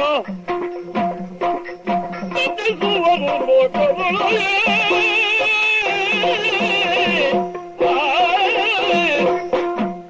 ಜನಕ ರಾಜಕೀಯ ವ್ಯವಹಾರದಲ್ಲಿ ಏನ್ ಅಭಿಪ್ರಾಯ ಅಂತ ಕಿರಿಯರಾದ ನನ್ನಲ್ಲಿ ಕೇಳಿರಲ್ಲ. ಆ ಬಗ್ಗೆ ತಮ್ಮಲ್ಲಿರುವ ಔದಾರ್ಯಕ್ಕೆ ನಾನು ಮತ್ತೊಮ್ಮೆ ಋಣಿ. ಹ, ಅಪ್ಪ, ಏನು ಚಿಕ್ಕಪ್ಪ ಈ ಸಭೆಯಲ್ಲಿ ಮುಂದಿಟ್ಟ ವಿಚಾರ ಇದೇನೋ ಪ್ರಾರಂಭಿಕ ದೃಷ್ಟಿಯಿಂದ ಒಮ್ಮಿಂದೊಮ್ಮೆಗೆ ಹೌದು ಅಂತ ಅನ್ನಿಸಿದರೂ ಕೂಡ ವಿವೇಚನಾತ್ಮಕವಾಗಿ ಮುಂದುವರಿದಾಗ ಅಲ್ಲ ಅಂತಲೇ ನನಗೂ ಅನ್ನಿಸ್ತದೆ. ಯಾಕೆ ನಾನು ಪ್ರಾರಂಭಿಕ ಸ್ಥಿತಿಯಿಂದ ಸರಿ ಅಂತ ಹೇಳಿದೆ.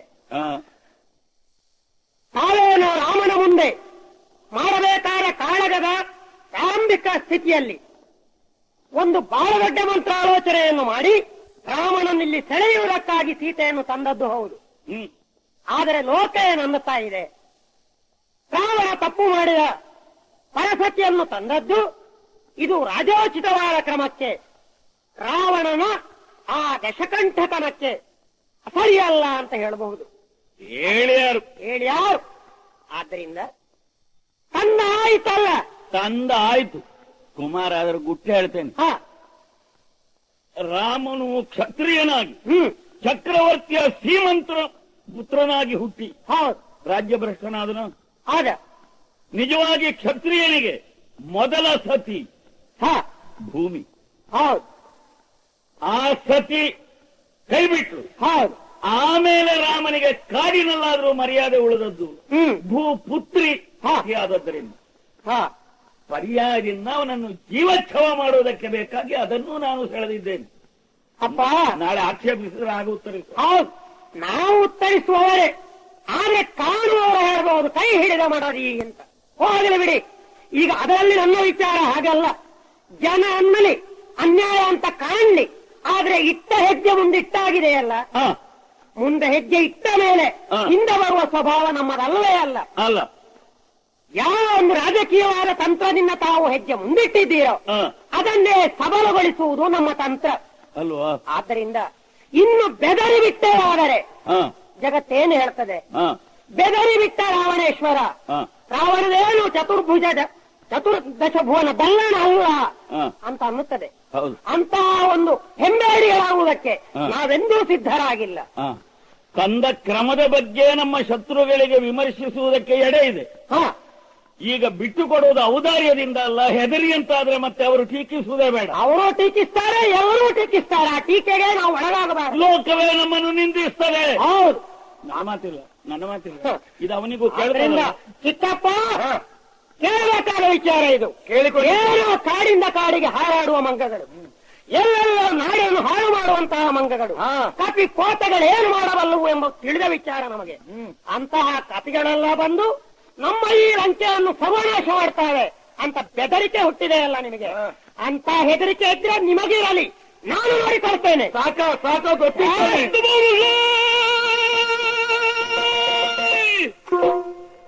ಎಂದು ಬೌರುಗಳ ಮಾತನ್ನು ಕೇಳಿ ಭುಯಿಭುಯಿನೆಂದು ಕೋಪಿಸಿವೆ ಜನರು.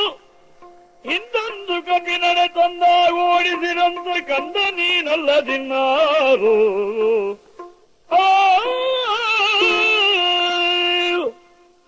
ಇಂದ್ರಾರಿ, ನಿನ್ನ ವಿಕ್ರಮದ ಬಗ್ಗೆ ನಮಗೆ ಹೆಮ್ಮೆ ಇದೆ.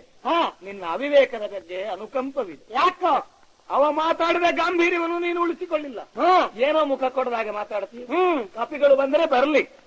ಒಬ್ಬ ಬಂದು ನಿನಗೆ ಬೇಕಾದಷ್ಟು ಬುದ್ಧಿ ಕಲಿಸಿದ್ದಾನೆ ಒಬ್ಬನಿಗೆ. ಆಗ ನಿನ್ನಿಂದ ಏನೂ ಮಾಡ್ಲಿಕ್ಕಾಗಲ್ಲ. ಹನುಮಂತ ಲಂಕಾದಾನ ಮಾಡುವಾಗ ಈಗ 77 ಕೋಟಿ ಬರುವಾಗ ನಾನು ರಕ್ಷಿಸ್ತೇನೆ ಅಂತ ಹೇಳಿ ಏನೋ ದುರ್ಮಂತ್ರಿಯಾಗಿ ರಾಜನ ಕೈಕಾಲು ಕೆಳಗಿಡಿದು ಅವನನ್ನು ದಾರಿ ತಪ್ಪಿಸ್ತೀಯಾ? ಅಣ್ಣ, ಏನೋ ಇಂಥವರ ಮಾತು ಕೇಳಿಯೇ ನೀನು ಹಾಳಾಗ ಬೇಡ. ನಿನ್ನ ಮಾತು ಕೇಳಿ ಮಾತು ಪುನಃ ಒಂದುಂಟು ಕೇಳಿಕೊಳ್ಬೇಕು. ನಿರಯನಾಟಿಕೆಯಾದರೆ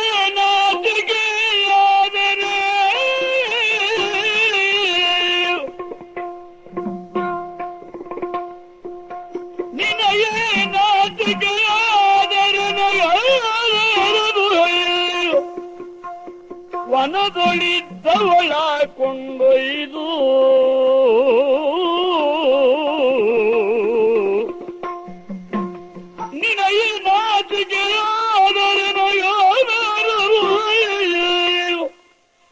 ವನದೊಳಿದ್ದವಳ ಕೊಂಡೊಯ್ದು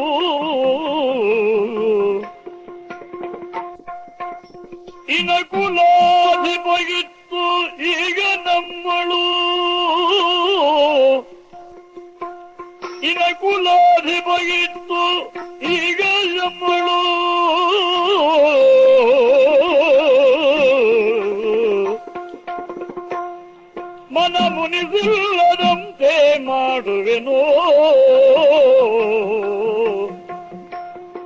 ಮನ ಮುನಿಸಿಲ್ಲದಂತೆ ಮಾಡುವೆನು, ಮುನಿಸಿಲ್ಲದಂತೆ ಮಾಡುವೆನು. ನಿನಗೆ ನಾಚಿಕೆಯಾದರನಗಾದರರುಗಯ್ಯ, ವನದೊಳಿದ್ದವಳ ಕೊಂಡೊಯ್ದು. ಅಣ್ಣ, ಏನು ಇಂಥವರ ಉಬ್ಬು ಮಾತುಗಳಿಗೆ ಒಳಗಾಗಿ ವಿವೇಕವನ್ನು ಕಳೆದುಕೊಳ್ಳಬಾರದು. ಓಹೋ, ಪರಿಸ್ಥಿತಿ ಎಷ್ಟು ಗಂಭೀರವಾಗಿದೆ. ಇಂದ್ರಜಿತುವಿನಂತಹ ಹುಡುಗರು ಇದನ್ನು ಎಷ್ಟು ಲಘುವಾಗಿ ಕಾಣ್ತಾ ಇದ್ದಾರೆ. ನನ್ನ ಹೃದಯ, ನನ್ನ ಕಣ್ಣು ಎರಡೂ ಕಣ್ಣೀರನ್ನು ಸುರಿಸ್ತಾ ಇದೆ. ಅಣ್ಣ, ನನಗೆ ಕಣ್ಣಿಗೆ ಸ್ಪಷ್ಟವಾದ ಚಿತ್ರ ಕಾಣಿಸ್ತಾ ಇದೆ. ನಿನ್ನ ಈ ಅಕೃತ್ಯದಿಂದ ನೀನೇ ನಿನ್ನ ಮುಂದೆ ಕಟ್ಟಿ ಬೆಳೆಸಿದಂತಹ ಮಹಾ ಸಾಮ್ರಾಜ್ಯ, ನಿನ್ನ ರಾಕ್ಷಸ ಕುಲೋದ್ಧಾರಕತ್ವದ ಬಿರುದು ಎಲ್ಲವೂ ನಾಶವಾಗಿ ಹೋಗ್ತದೆ. ಅಣ್ಣ, ಅವಿವೇಕಿ ಆಗಬೇಡ. ಸೀತೆ ಒಂದು ದೊಡ್ಡ ವಿಷಯ ಅಲ್ಲ, ರಾಮನಿಂದ ನಮಗಾದ ಅವಮಾನವೂ ದೊಡ್ಡದಲ್ಲ. ನಮ್ಮ ಬದುಕು ಅದಕ್ಕಿಂತ ದೊಡ್ಡದು. ರಾಜನೀತಿಜ್ಞನಾಗಿ ಪೆಟ್ಟು ಬಂದಾಗ ತಪ್ಪಿಸಿಕೊಳ್ಳುವುದು ನೀನು ಈ ಜೀವನದಲ್ಲಿ ಅನುಸರಿಸಿದ ಮಾರ್ಗವೇ. ಅದಕ್ಕಾಗಿ ನಾನು ಸುಲಭವಾದಂತಹ ಒಂದು ಉಪಾಯವನ್ನು ನಿನಗೆ ಸೂಚಿಸ್ತೇನೆ. ಏನು? ನಿನ್ನ ಮರ್ಯಾದೆಯು ಉಳಿಯುತ್ತದೆ, ನಮ್ಮ ಘನತೆಯು ಉಳಿಯುತ್ತದೆ, ರಾಮನ ಮರ್ಯಾದೆಯು ಉಳಿಯುತ್ತದೆ. ಅಂತಹ ಒಂದು ಉಪಾಯವನ್ನು ನಿನ್ನ ಮುಂದೆ ನಾನು ಸೂಚಿಸ್ತೇನೆ. ಏನು? ಅಣ್ಣ, ಅಣ್ಣ, ನಿನಗೆ ನಾಚಿಕೆ ಆಗಬಹುದು. ಹೇಗೆ ರಾಮನ ಮುಂದೆ ಹೋಗಲಿ, ಹೇಗೆ ಶರಣಾಗಲಿ ಅಂತ ನಾನು ಈ ವಿಷಯವನ್ನೇ ಲಂಕೆ ಮಂತ್ರಿಮಂಡಲಕ್ಕೆ, ಪ್ರಜಾವರ್ಗಕ್ಕೆ, ಸಂಸಾರಕ್ಕೆ ಬಿಟ್ಟಿದ್ದೇನೆ ಅಂತ ಹೇಳು. ನೀನು ಈ ವಿಷಯದಿಂದ ನಿವೃತ್ತನಾಗಿದ್ದೇನೆ ಅಂತ ಹೇಳಿದ್ರೆ ನಿನ್ನ ದೊಡ್ಡ ಸ್ಥಿತಿಗೇನು ಕಡಿಮೆ ಆಗೋದಿಲ್ಲ. ಎಲ್ಲರ ಒತ್ತಡಕ್ಕೊಳಗಾಗಿ ಇದನ್ನು ಮಾಡಿದ್ದಾನೆ ಎನ್ನುವ ಮಾತು ನಿನ್ನ ಬಗ್ಗೆಯೂ ಬರುತ್ತದೆ. ರಾಜನೀತಿಯಲ್ಲಿ ಅದು ಒಂದು ದಾರಿ. ನಾನು ಆ ಭೂಮಿ ಜಾತಿಯನ್ನು ರಾಮನ ಮುಂದೆ ಕರೆದುಕೊಂಡು ಹೋಗಿ ನಿನಗೂ ಅವನಿಗೂ ಮನ ಮುನಿಸಿಲ್ಲದಂತೆ ಇಡೀ ಪ್ರಕರಣವನ್ನೇ ಮುಗಿಸಿ ರಾಮ ಇಲ್ಲಿಂದ ಹಿಂದೆ ಹೋಗುವ ಹಾಗೆ ಮಾಡ್ತೇನೆ. ಇದು ಒಂದು ಸುಂದರವಾದ ಒಂದು ಸಂಧಾನದ ಮಾರ್ಗ. ಇದನ್ನು ಒಪ್ಪಿಕೊಳ್ಳ. ಒಪ್ಪಿಕೋ. ಒಪ್ಪಿಕೊಳ್ಳಬೇಕೇನು? ಸೀತೆಯನ್ನು ತಂದುದು ನಾನು, ಕೊಂಡು ಹೋಗಿ ಕೊಡುವವನು ನೀನು. ನಾನು. ಅದರ ಅರ್ಥ ಏನು? ಅಧಿಕಾರ ಹಸ್ತಾಂತರ ನಿನಗಾಯ್ತು ಅಂತಲೋ? ಕುರ್ತ ರಾಜಕಾರಣಿಯಾಗಿ ಮಾತನಾಡಬೇಡ ನೀನು. ಸಾಕು ಮಾಡು.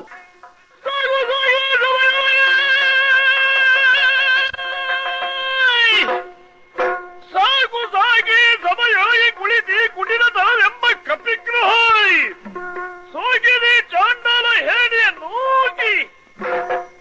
Cultures of Tamil Nadu YouTube channel. ರಾಜಸಭೆ ಇದು. ಅದರ ಅರ್ಥ ರಾಜನೇ ನೇತಾರನಾಗಿ ಉಳ್ಳ ಸಭೆ ಅಂತ ಸಾಮಾನ್ಯ ಅಲ್ಲ. ಸಭೆಗೆ ರಾಜತ್ವ ಇದೆ. ನೀನು ತಮ್ಮನ ಹೌದು. ಅಣ್ಣನಲ್ಲಿಯೋ ತಮ್ಮನಲ್ಲಿಯೋ ಏನಾದರೂ ಅಭಿಪ್ರಾಯವನ್ನು ಮಂಡಿಸಲಿಕ್ಕೆ, ಖಂಡಿಸಲಿಕ್ಕೆ ಈ ಸಭೆಯನ್ನು ಉಪಯೋಗಿಸಿದೆ ಅಲ್ವೇನು? ಈ ಧೂರ್ತನ ನನಗೆ ಅರ್ಥವಾಗುವುದಿಲ್ಲ ಅಂತ ತಿಳ್ಕೊಳ್ಬೇಡ. ವಿಭೀಷಣ, ಅಣ್ಣ, ನಿನಗೆ ಒಂದೇ ಮಾತು ಹೇಳ್ತೇನೆ. ನೀನ್ ಗಂಡುಸಲ್ಲ. ನಾಚಿಕೆ ಆದ್ರೆ ನಾನು ಶರಣಾಗ್ತೇನೆ. ಇದೋ ಈ ಸಭೆಯಲ್ಲೇ ಸಾರ್ತೇನೆ. ಅವರ ಮರೆಗೊಂಡೆಯಾದರೆ ಗಂಡುಸಲ್ಲ ನೀನು. ನಿನ್ನ ಹೆಂಡತಿಯ ಕೊಟ್ಟು ಬೀಳ್ಕೊಟ್ಟು ಬಾ ಮನೆಗೆ. ರಣ ಹೇಳಿ ಸಭಾ ತ್ಯಾಗ ಮಾಡ್ತೀಯೋ? ಅಲ್ಲ, ಈ ಸಭೆಯಿಂದ ನಿನ್ನನ್ನು ನಾನು ಬಾಕಿದ ಸೇವಕರಿಂದ ಕುತ್ತಿಗೆ ಕೈ ಹಾಕಿ ಹೊರಕ್ಕೆ ತಳ್ಳಿಲ್ಲ. ಅಣ್ಣ, ಚೇಷ್ಟೆ ಮಾಡ್ತಾ ಇದ್ದೀವಿ. ನೂಕಿಸುವುದು ಯಾಕೆ? ನಾವೇ ಸಭೆಯಿಂದ ಹೊರಗೆ ನಡಿ. ಅವರೇನಾದ್ರೂ ಒಳಗಿಂದೊಳಗೆ ಒಳಸಂಚು ನಡೆಸಿದ್ದಾರೆ ಎಂಬ ಸಂದೇಹ ಆಗ್ತದೆ. ಹನುಮಂತ ಬಂದವ ಏನಾದ್ರೂ ಆಮಿಷೆಯನ್ನು ತೋರಿಸಿದ್ದಾನೇನೋ? ಅಣ್ಣ, ದುರ್ವಾಕ್ಯಗಳನ್ನು ಆಡಬೇಡ. ಈ ಸಭೆ ರಾಜಸಭೆ ಅಲ್ಲ. ಬೆಂಕಿ ಬಿದ್ದ ಮನೆಯನ್ನು ಬಿಡುವಂತೆ ಬಂಧುವಾದ ನಿನ್ನನ್ನು ಅನಿವಾರ್ಯವಾಗಿ ನಾನು ಬಿಡಬೇಕಾಗಿ ಬಂದಿದೆ. ಈಗಿಂದೀಗಲೇ ಸಭಾತ್ಯಾಗ ಮಾಡ್ತೇನೆ. ಕಳಿಸಿದೆಯಲ್ಲ ನನ್ನನ್ನು. ಹೊರಟು. ಇಂತೆಂಬ ಮಗನ ಮಾತಿಗೆ ಕೈಗೊಸೋದೆ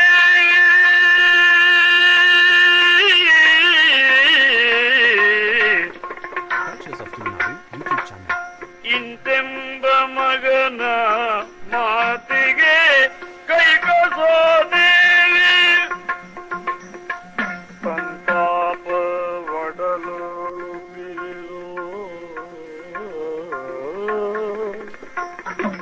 ಸಂತಾಪ ಒಡಲೋಳು ಪಿರಿದು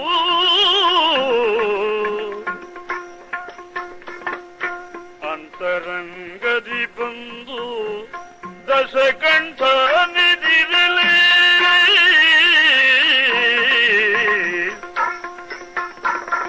ಅಂತರಂಗದಿ ಬಂದು ದಶಕಂಠ ನಿಧಿರಲಿ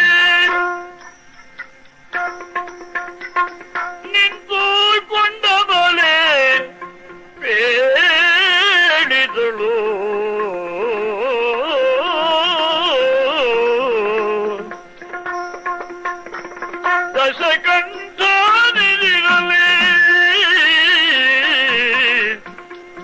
ನಿಂತುಕೊಂಡ ಬಲೆ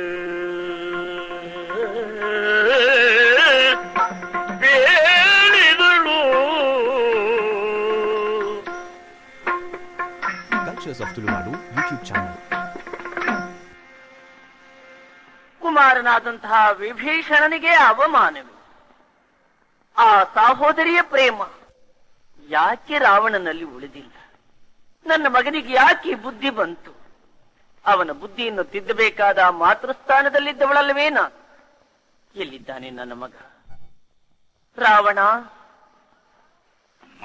ಕುಮಾರ, ಇದು ನಿಜವೇ ಅಮ್ಮ? ನಾನು ಕೂತಿದ್ದಲ್ಲಿಗೆ ನೀನು ಬಂದು ನಿಂತಿರುವುದೇ ಸತ್ಯ. ಏನಮ್ಮ ನೀನು ಅಬಲೆ ಅಲ್ಲವೇ? ರಾವಣನಂತಹ ಒಬ್ಬ ಪ್ರಬಲ ಕುಮಾರನನ್ನು ಪಡೆದವಳು ಅಬಲೆ ಅಂತಾದ್ರೆ ಬಾಕಿದ್ದವರಲ್ಲಿ ಯಾರನ್ನು ಪ್ರಬಲೆಯರು ಅಂತ ನಾವು ಕರೆಯುವುದು? ನೀನು ನಿಂತುಕೊಳ್ಬಾರದು, ನೀನು ಅಬಲತ್ವವನ್ನು ಪ್ರಕಟಿಸಬಾರದು. ನೀನು ಕುಳಿತುಕೊಳ್ಬೇಕು, ನಾನು ನಿಲ್ಲಬೇಕು. ಈಗ ಮಾಡುವಂತ ನೀನು ಆಜ್ಞೆ ಮಾಡಬೇಕು, ನಾನು ಕೇಳಬೇಕು. ಏನಮ್ಮ? ಕಂದ, ಎಂತಹ ಬುದ್ಧಿ ಬಂತಪ್ಪ? ಕಂದ ನಿನಗೆ ಕುಟಿಲತನಗಳು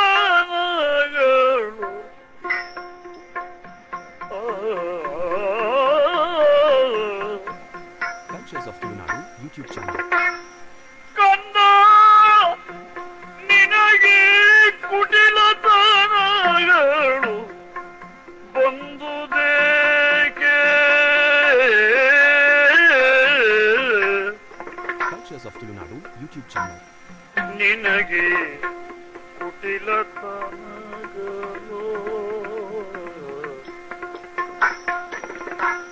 ಬಂದುದೇಕೆ? ಬಂದುದೇಕೆ? ಕುಟಿಲತನಗಳು ಬಂದುದೇಕೆ?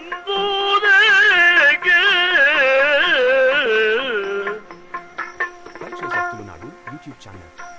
ಸೀತೆಯ ತಂದು ಕುಲಕಪ ಕೀರ್ತಿ,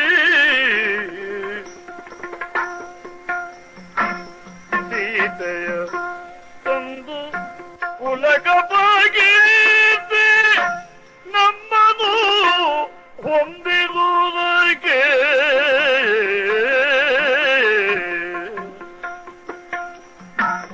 ಸೀತೆಯ ತಂದು ಕುಲಕಪ ಕೀರ್ತಿ ಅಪಕೀರ್ತಿ ಅಪಕೀರ್ತಿ ನಮ್ಮನು ಹೊಂದಿರುವುದಕ್ಕೆ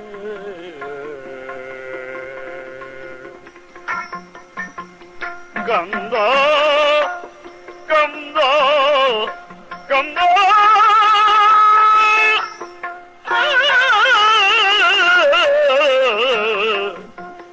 ಕಂದ. ಓ ಕುಮಾರ, ಅಮ್ಮ, ನಿನ್ನ ಅಭ್ಯುದಯವನ್ನು ಕಂಡಾಗ ಸದಾ ನಾನು ಆನಂದಿಸುತ್ತಾ ಇದ್ದವಳಪ್ಪ. ಹೌದಮ್ಮ. ನಿರ್ಗತಿಕ ಸ್ಥಿತಿಯಲ್ಲಿದ್ದ ಅಸುರರನ್ನೆಲ್ಲ ಒಂದುಗೂಡಿಸಿ ಸ್ವರ್ಣ ಲಂಕೆಯನ್ನು ಸ್ಥಾಪಿಸಿ ನಮ್ಮವರ ಏಳ್ಗೆಯನ್ನು ಕಂಡು ನೀನು ಆನಂದ ಪಡ್ತಾ ಇದ್ದ. ನಿನ್ನ ಹರಕೆಯ ಬಲವಮ್ಮ. ಮಗನೇ, ನಿನ್ನನ್ನು ಪಡೆದ ನಾನು ಧನ್ಯಳು ಅಂತ ನೆಮ್ಮದಿಯ ನಿಟ್ಟಿಸರು ಬಿಟ್ಟ. ಕೃತಾರ್ಥನಾದೆ. ಆದರೇನು ಅಂತಹ ರಾವಣೇಶ್ವರನಿಗೆ ಈ ಕುಟಿಲತನವೇ?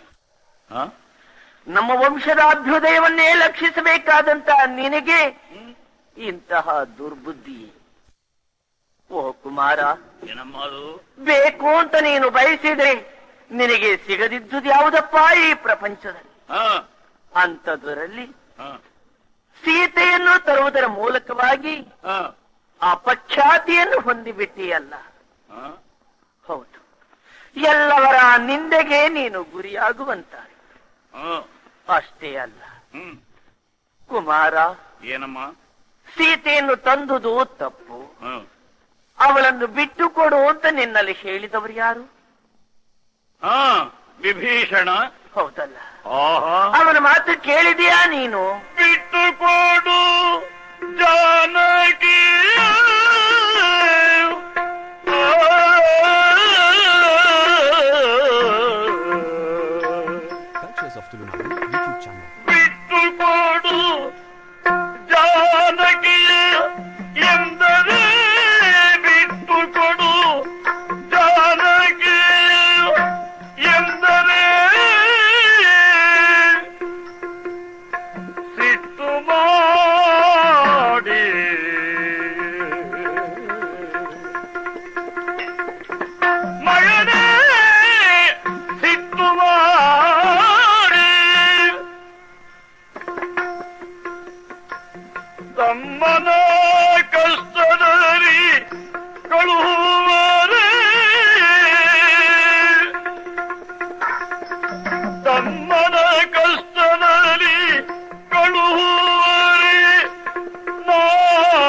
ಬಿಟ್ಟಷ್ಟು ನಿನಗೆ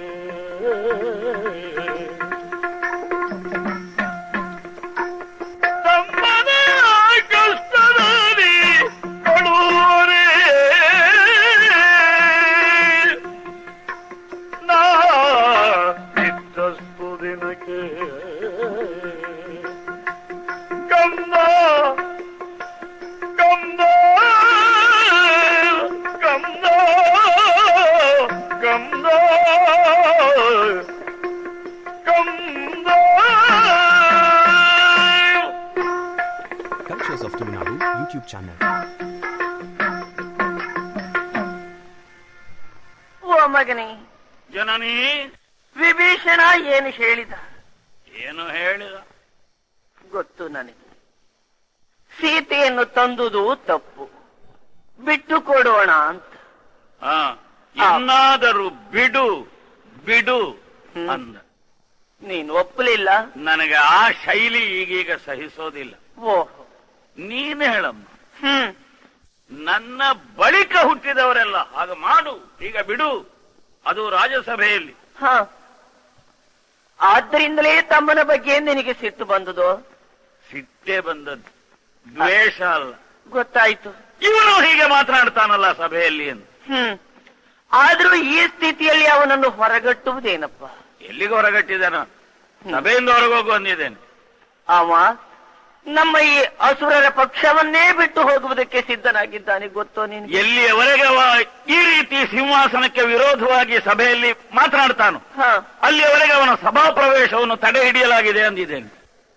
ಸಾಕು ಸಾಕು, ಈ ಸಭೆಯೊಳಗೆ ಕುಳಿತು. ಹೌದು, ಬೇರೆ ಎಲ್ಲಿಯಾದ್ರೂ ಹೇಳು. ಮಗಿ ಅಮ್ಮ, ಈ ಹೊತ್ತು ನಿನ್ನಲ್ಲಿ ಬಂದನ? ಬಂದ. ಚಾಡಿ ಹೇಳಿದನ? ಅಲ್ಲ, ಏನ್ ನಡೆಯುತ್ತೋ ಅಷ್ಟನ್ನೇ ತಿಳಿಸಿದ. ಆದ್ರೇನು? ಈ ಸ್ಥಿತಿಯಲ್ಲಿ ವಿಭೀಷಣನನ್ನು ಕಳಿಸುವುದು ಸರಿಯೇನಪ್ಪ? ಎಲ್ಲಿಗೆ ಕಳುಹಿಸಬೇಕು? ಇರ್ಲಿ ಅವ ಅವನ ಮನೆಯಲ್ಲಿ, ಅಲ್ಲಿರುವುದಿಲ್ಲ. ಅವ ಸುಮ್ಮನೆ ಕೂತರೆ ನನಗೆ ಅಷ್ಟು ತಲೆನೋವು ಕಡಿಮೆ ಆಯ್ತು. ವಿಭೀಷಣ ಹಾಗೆ ಏನೂ ಮಾಡದೆ ಸುಮ್ಮನೆ ಉಳಿಯುವವನೋ ಹೇಳು? ಏನ್ ಮಾಡ್ತಾನಂತೆ? ಧರ್ಮದ ಪಕ್ಷ ನನಗೆ ಬೇಕು, ಆ ಧರ್ಮಿಗಳ ಒಡನಾಟ ನನಗೆ ಸಲ್ಲದು ಅಂತ ಹೇಳ್ತಾನೆ. ಬಿಟ್ಟು ಹೋಗ್ತಾನಂತೆಯ? ನಿನ್ನ ಮನಸ್ಸಿಗೂ ಅದು ಬಂತ? ಆದ್ರಿಂದಲೇ ನಿನ್ನಲ್ಲಿ ನಾನು ಹೇಳೋದು. ಹೋಗ್ಲಿ ಬಿಡು. ಅವನಿಗೆ ಹೇಳೋದ್ರ ಬದಲಿಗೆ ನನ್ನನ್ನು ಉಪದೇಶಿಸಲಿಕ್ಕೆ ಬಂದಿದ್ದೆಲ್ಲಮ್ಮ. ನಾನು ಏನು ಮಾಡಿ ಸಾಯ್ಬೇಕು ಅನ್ನುವುದು ನೀನು? ಈ ಕಷ್ಟ ಸ್ಥಿತಿಯಲ್ಲಿ ವಿಭೀಷಣನನ್ನು ಬಿಟ್ಟು ಬಿಡುವುದೇ? ಯೋಚನೆ ಮಾಡು. ಹೆಂಡತಿ ಮಕ್ಕಳನ್ನು ಬಿಟ್ಟು ಅವನು ಏಕಾಂಗಿಯಾಗಿ ಹೊರಟಿದ್ದಾನೆ. ಎಲ್ಲಿಯಾದ್ರೂ ಹೋಗ್ತೇನೆ ಅಂತ ಅವನಿಗೆ ಅದು ಕಷ್ಟ. ಈಗ ನಾನು ಹೋಗಿ ಅವನನ್ನು ಕರ್ಕೊಂಡು ಬರ್ಬೇಕು ಅಂತ ಅವ ಏನು ಬಯಸ್ತಾನೆ? ಸೀತೆಯನ್ನು ರಾಮನಿಗೆ ಮರಳಿ ಕೊಡುವುದೇ ಸರಿ ಅಂತ ಅವನ ಅಭಿಪ್ರಾಯ. ಅಮ್ಮ, ಹೌದದು. ಹಾ. ಒಂದು ಮಾತುಂಟು. ಏನು? ವರಸತಿಯನ್ನು ಬಯಸುವವನನ್ನು ಭೂಮಿ ಹೊರುವುದಿಲ್ಲ ಅಂತ. ಅಲ್ವಾ? ಹೌದು. ಅಂದ್ರೆ ಇದು ಸೀತೆಯನ್ನು ಸಂಬಂಧಿಸಿ ಹೇಳಿದ್ದು ನಮ್ಮಲ್ಲಿ ಎಲ್ಲ. ಮತ್ತೀಗ ಸಾವಿರಾರು ಎಲ್ಲ ಇಲ್ಲಿ ಅಂತಃಪುರದಲ್ಲಿ ತುಂಬಿಯದೆ. ಅವಾಗ ಯಾರು ಆಕ್ಷೇಪಿಸಲಿಲ್ಲ. ಇಲ್ಲ, ಅದು ರಾಜನಿಗೆ ಭೂಷಣ ಅಂತಲೇ ವಿಭೀಷಣ ಒಪ್ಪಿದ್ದ.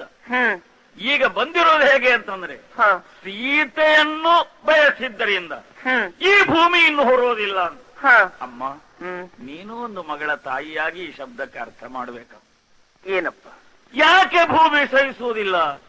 ಭೂಮಿಯ ಮಗಳು ಸೀತೆ. ಹೌದು. ಭೂಮಿಯ ಮಗಳಿಗೆ ಈ ರೀತಿ ನೋವಾದ್ರೆ, ಅಪಮಾನವಾದ್ರೆ ಆ ಮಗಳ ತಾಯಿ ಭೂಮಿ ಯಾರನ್ನೂ ಹೊರೋದಿಲ್ಲ. ಶೂರ್ಪನಖಿಯ ಕಿವಿ ಮೂಗು ಹೋದದ್ದಕ್ಕೆ ಶೂರ್ಪನಖಿಯ ತಾಯಿ ಸಹಿಸುತ್ತಾಳೆ ಮಗ, ಅಲ್ವೇ? ಏನ್ ಮಾಡ್ಲಿಕ್ಕೆ ಸಾಧ್ಯ? ಮಾತಿಲ್ಲಮ್ಮ.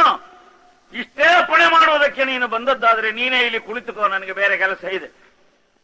ಯಾರಲ್ಲಿ ಈಗಿಂತ ಈಗ ತೊಡಗಿದ್ದಾನೆ, ಅಮ್ಮನ ತಲೆಯನ್ನು ಕೆಡಿಸಿದ, ಇನ್ನವರನ್ನು ಸುಕ್ಷೇಮದಲ್ಲಿ ಇಲ್ಲಿ ಇರುವುದಕ್ಕೆ ಇನ್ನಾದ್ರೂ ಎಚ್ಚರಿತುಕೋ. ಆಕಾಶ ಬಡೀರಿ ಬಡೀರಿ, ಹೋಗಲಿ.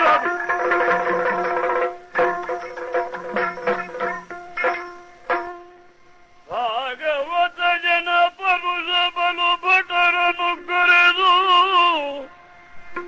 ಸಾಗರವ ಉತ್ತರಿಸಿ ಕಪಿ ಸೈನ್ಯವು ಕಂಡು ರಾಘವ ಪರಾಕು ಜಯ ಚಿತ್ತಾವಧಾನವೆಂಬ ರಥ ಕಂದರು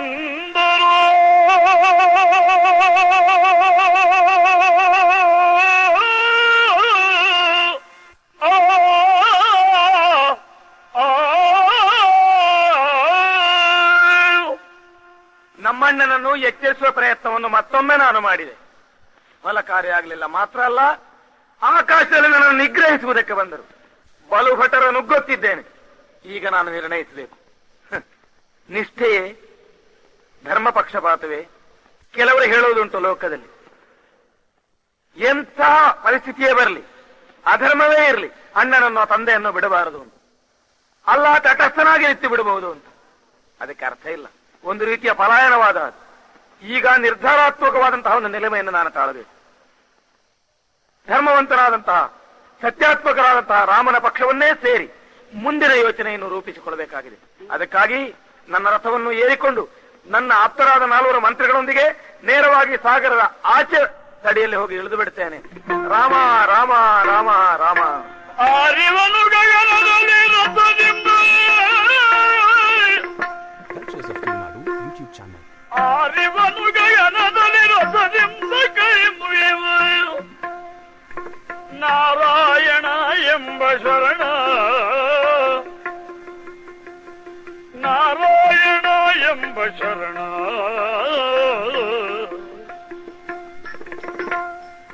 ತೋರುವನು ಸಾತ್ವಿಕರ ತೆರದಿಂದ, ತೋರುವನು ಸಾತ್ವಿಕರ ತೆರದಿಂದಲೇನು ತಿರಲು ಆರಾಮದಡಿಗೆ ಐತಂದ.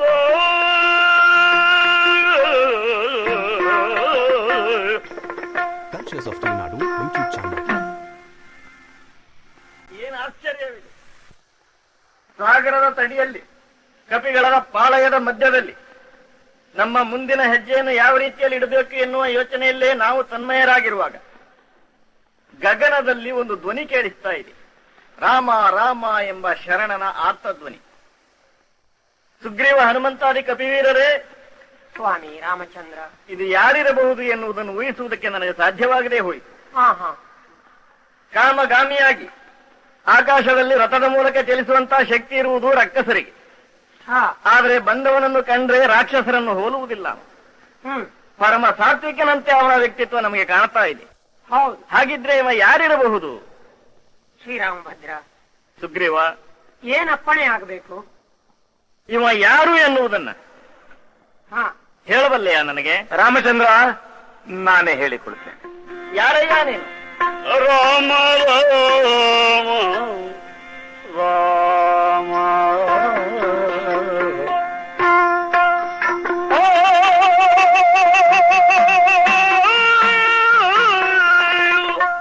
ರಾಮ ರಾಮ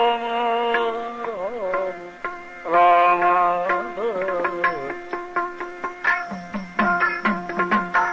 ರಾಮ ರವಿಕುಲ ಸೋಮ ಜಗದಭಿರಾಮ ನೀರದ ಶ್ಯಾಮ ರಘುವರ ಕಾಮಪಿತ ಕಮಲಾಕ್ಷ ಸಂಗರ ಭೀಮ ಬಹುನಿಶ್ರೀಮ ದಶರಥ ರಾಮ ರಾಮ ರಾಮ ರವಿಕುಲ ಸೋಮ ಜಗದಭಿರಾಮ ನೀರದ Shyama ರಘುವರ ಕಾಮಪಿತ Kamalaksha ಸಂಗರ Bhima ಬಹುನಿಶ್ರೀಮ Rama Rama.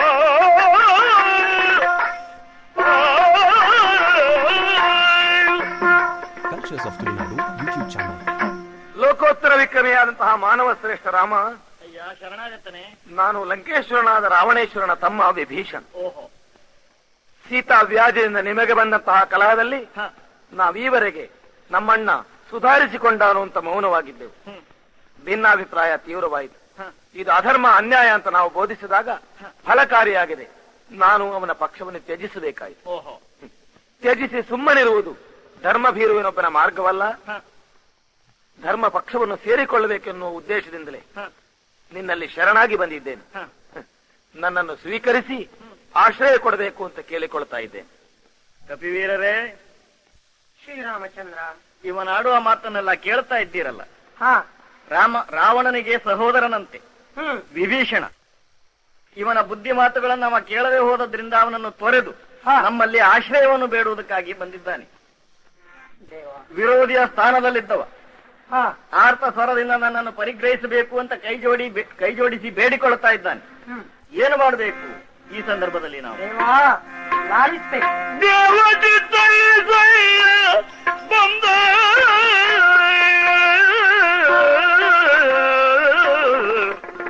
Pictures of Tulunadu YouTube channel.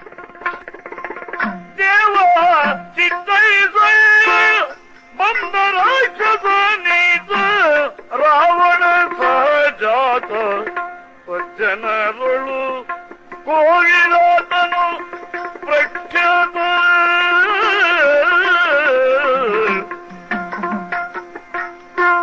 ಸಜ್ಜನರುಳು ಕೋಗಿಲಾತನು ಪ್ರಖ್ಯಾತ ದೇವ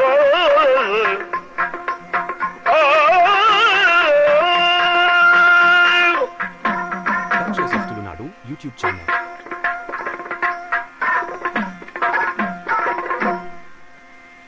ಶ್ರೀರಾಮಚಂದ್ರ, ನಿನ್ನ ಚರಣ ಕಿಂಕರನಾದ ಈ ಆಂಜನೇಯನ ಮಾತನ್ನೂ ಲಾಲಿಸಬೇಕು. ಪರಪಕ್ಷದಿಂದ ಬಂದ ಈ ವಿಭೀಷಣ ನಮ್ಮ ವಿಶ್ವಾಸಕ್ಕೆ ಯೋಗ್ಯನೋ ಅಯೋಗ್ಯನೋ ಈ ಕುರಿತು ತಮ್ಮ ಮನಸ್ಸಿನಲ್ಲಿ ಉದ್ಭವಿಸಿದಂತಹ ಸಂಶಯವಿದೆಯಲ್ಲ, ಆ ಬಗ್ಗೆ ನಾನು ಬಹುಶಃ ಇವರೆಲ್ಲರಿಗಿಂತ ಹೆಚ್ಚಾಗಿ ಅವನ ಬಗ್ಗೆ ಹೇಳುವುದಕ್ಕೆ ಅರ್ಹ ಅಂತ ನನಗೆ ಅನ್ನಿಸ್ತಾ ಇಲ್ಲ. ಲಂಕೆಯ ಬಗ್ಗೆ ನಮ್ಮೆಲ್ಲರಿಗಿಂತ ಹೆಚ್ಚು ತಿಳಿದವನೇ. ಆ ಧೈರ್ಯದಿಂದ ಮೊದಲಾಗಿ ನಾನೇ ಮಾತು ಪ್ರಾರಂಭಿಸಬೇಕಾಯಿತು. ಈತನು ನಿಜಕ್ಕೂ ಕೂಡ ನಮ್ಮ ವಿಶ್ವಾಸಕ್ಕೆ ಯೋಗ್ಯನೇ ಹೌದು. ಯಾಕೆಂದ್ರೆ ಲಂಕಾ ರಾಷ್ಟ್ರವನ್ನು ಪ್ರಪ್ರಥಮವಾಗಿ ನಾನು ಪ್ರವೇಶ ಮಾಡಿದಾಗ ಲಂಕೆಯ ಪ್ರತಿಯೊಂದು ಮನೆಯನ್ನು ನಾನು ಶೋಧಿಸಬೇಕಾಗಿ ಬಂದಿತ್ತಲ್ಲ.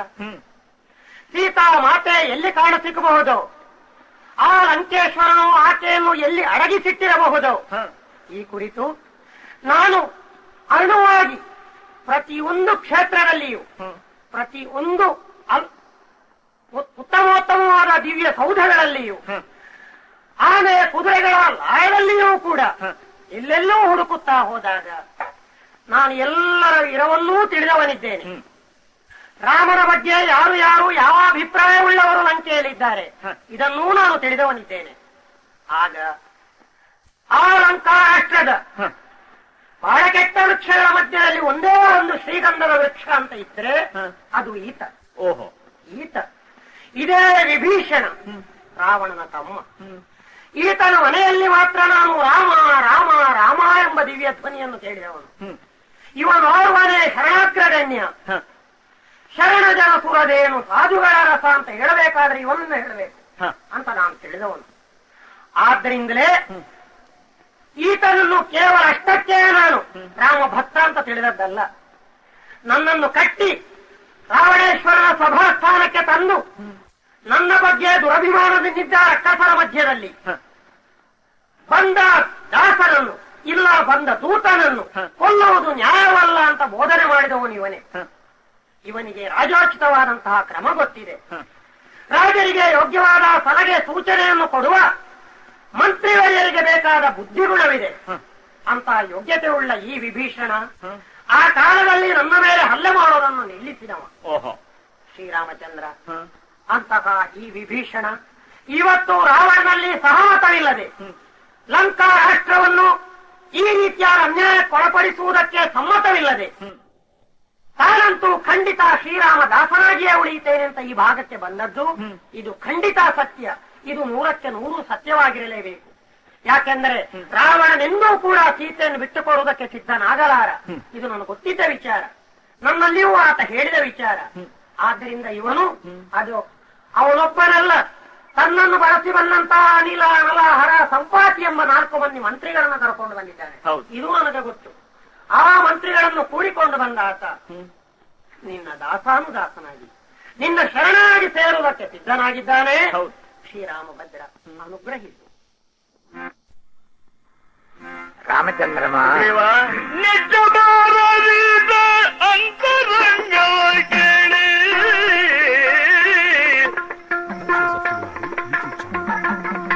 ನಿಜ ಬಾರದಿದ ಅಂತರಂಗವ ಕೇಳಿ ಆಶ್ಚರ್ಯ ಆಶ್ಚರ್ಯ ಆಶ್ಚರ್ಯವಾಯಿತು ನಮಗಿಲ್ಲ ಹುಟ್ಟು ಮಾತಣ್ಣ ತಮ್ಮಂದಿರು ಎಂಬಂತೆ ವಾಸನೆಯನ್ನು ಬಿಟ್ಟು ವೈರತ್ವವೇ ಎಂಬುದು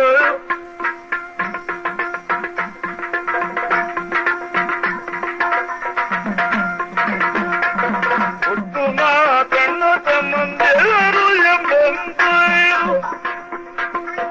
ವಾಸನೆಯನ್ನು ಬಿಟ್ಟು ವೈರತ್ವವೆಂಬುದು ನಿತ್ಯ ಭಾರತೀತಾನಂದ ಸಂಗ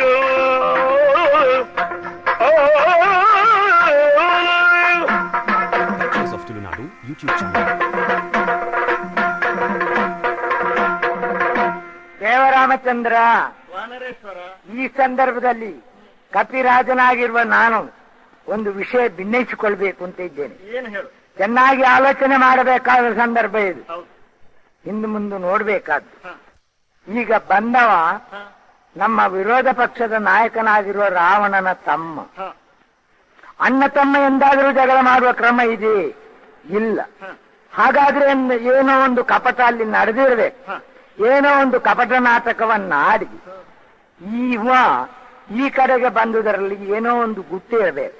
ನಮ್ಮ ಅಂತರಂಗವನ್ನು ತಿಳಿಯುವುದಕ್ಕೆ, ನಮ್ಮ ಬಲವನ್ನು ಅರಿತುಕೊಳ್ಳುವುದಕ್ಕೆ ಬಂದು ಏನೋ ಒಂದು ಕಪಟವನ್ನು ಹೂಡ್ತಾ ಇದ್ದಾನೆ. ಇವ ವಿಶ್ವಾಸಕ್ಕೆ ಪಾತ್ರನಲ್ಲ. ಇವ ದೊಡ್ಡ ಕುತಂತ್ರಿ ಇರಬೇಕು. ಇವನನ್ನು ನಂಬುವುದು ಸಾಧ್ಯವೇ ಇಲ್ಲ. ನಂಬತಕ್ಕದ್ದು ಅಲ್ಲ, ನಂಬಬಾರದು.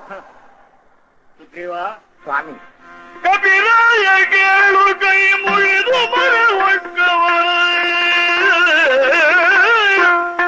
ಕಪಿರಾಯ ಕೇಳು ಕೈ ಮುಗಿದು ಮರ ಹೊಕ್ಕವರು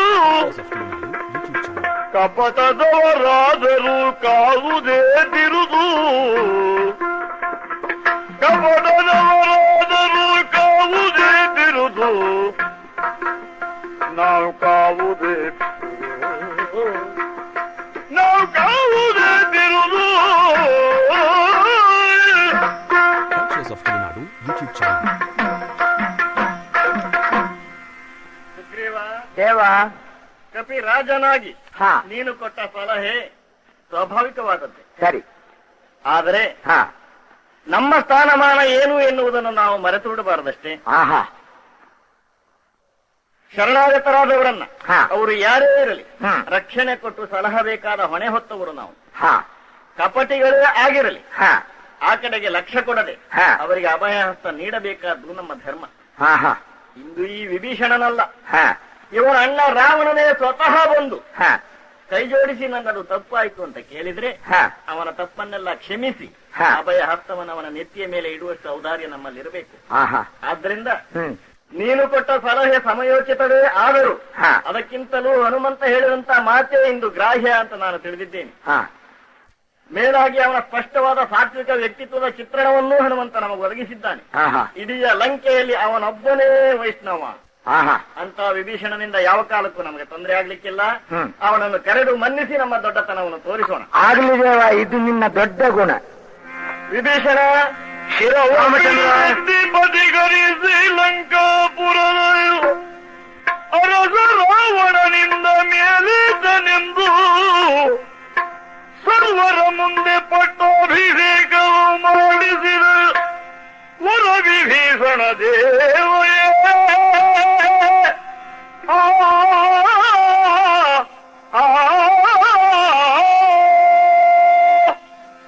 ಶರಣ ಶ್ರೇಷ್ಠ ವಿಭೀಷಣ, ರಾಘವ, ನಿನ್ನನ್ನು ಪ್ರೀತಿಯಿಂದ ಆಲಿಂಗಿಸಿಕೊಳ್ಳುತ್ತಾ ಇದ್ದೇನೆ. ಹಾ, ನಿನ್ನಂತವನನ್ನು ನನ್ನ ಆತ್ಮೀಯನೆಂದು ಕರೆದುಕೊಳ್ಳುವುದಕ್ಕೆ ನನಗೆ ಹೆಮ್ಮೆ ಆಗ್ತಾ ಇದೆ. ಹ್ಮ್, ಇದು ಇಲ್ಲಿಯವರೆಗೆ ಈ ಸ್ವರ್ಣಲಂಕೆಗೆ ಅಧಿಕಾರಿ ಎನಿಸಿಕೊಂಡವ ರಾವಣೇಶ್ವರ ನಿನ್ನ ಅಣ್ಣ. ಈ ಕ್ಷಣದಿಂದ ಅವನಿಗಿಂತಲೂ ಉನ್ನತವಾದ ಸ್ಥಾನದಲ್ಲಿ ನಿನ್ನನ್ನು ನಿಲ್ಲಿಸ್ತೇನೆ. ಈ ಗಳಿಗೆಯಿಂದ ಈ ಲಂಕೆಗೆ ಅಧಿಪತಿ ವಿಭೀಷಣ. ಇದು ಕೇವಲ ಬಾಯಿಯ ಮಾತಿಗಾಗಿ ಹೇಳುವುದು ಎಂದು ತಿಳಿಯಬೇಡ. ನೆರವೇರುವ ಸಮಸ್ತ ಕಪಿ ಸೇನೆಯ ಮಧ್ಯದಲ್ಲಿ ವಿದ್ಯುಕ್ತವಾಗಿ ಈ ಲಂಕೆಯ ಅಧಿಕಾರವನ್ನ ನಿನಗೆ ಕೊಟ್ಟಿದ್ದೇನೆ ಅಂತ ಸಾರಿದ್ದಷ್ಟೇ ಅಲ್ಲ, ಪಟ್ಟಾಭಿಷೇಕವನ್ನು ನೆರವೇರಿಸಿದ್ದೇನೆ. ಇದನ್ನು ಈ ಲಂಕೆಗೆ ನೀನು ಅಧಿಕಾರಿ ಹೌದು ಎನ್ನುವುದನ್ನು ಮಾಡಿ ತೋರಿಸುವ ಹೊಣೆಯಷ್ಟೇ ನನ್ನ ಮೇಲೆ ಉಳಿದಿರುವುದು. ಸಮಾಧಾನವಾಯಿತಷ್ಟೇ. ಲಂಕೆಯ ಅಧರ್ಮವನ್ನು ತೊಳೆದು ಧರ್ಮ ಸಾಮ್ರಾಜ್ಯವನ್ನು ಸ್ಥಾಪಿಸುವುದಕ್ಕೆ ಇದು ನಿನ್ನ ಸಂಕಲ್ಪವಾದರೆ ಅದನ್ನೇ ನಾನು ಅಂಗೀಕರಿಸಿದ್ದೇನೆ. ಹಾಗೆ ನಿನಗೆ ಜಯವಾಗಲಿ, ಮಂಗಲವಾಗಲಿ.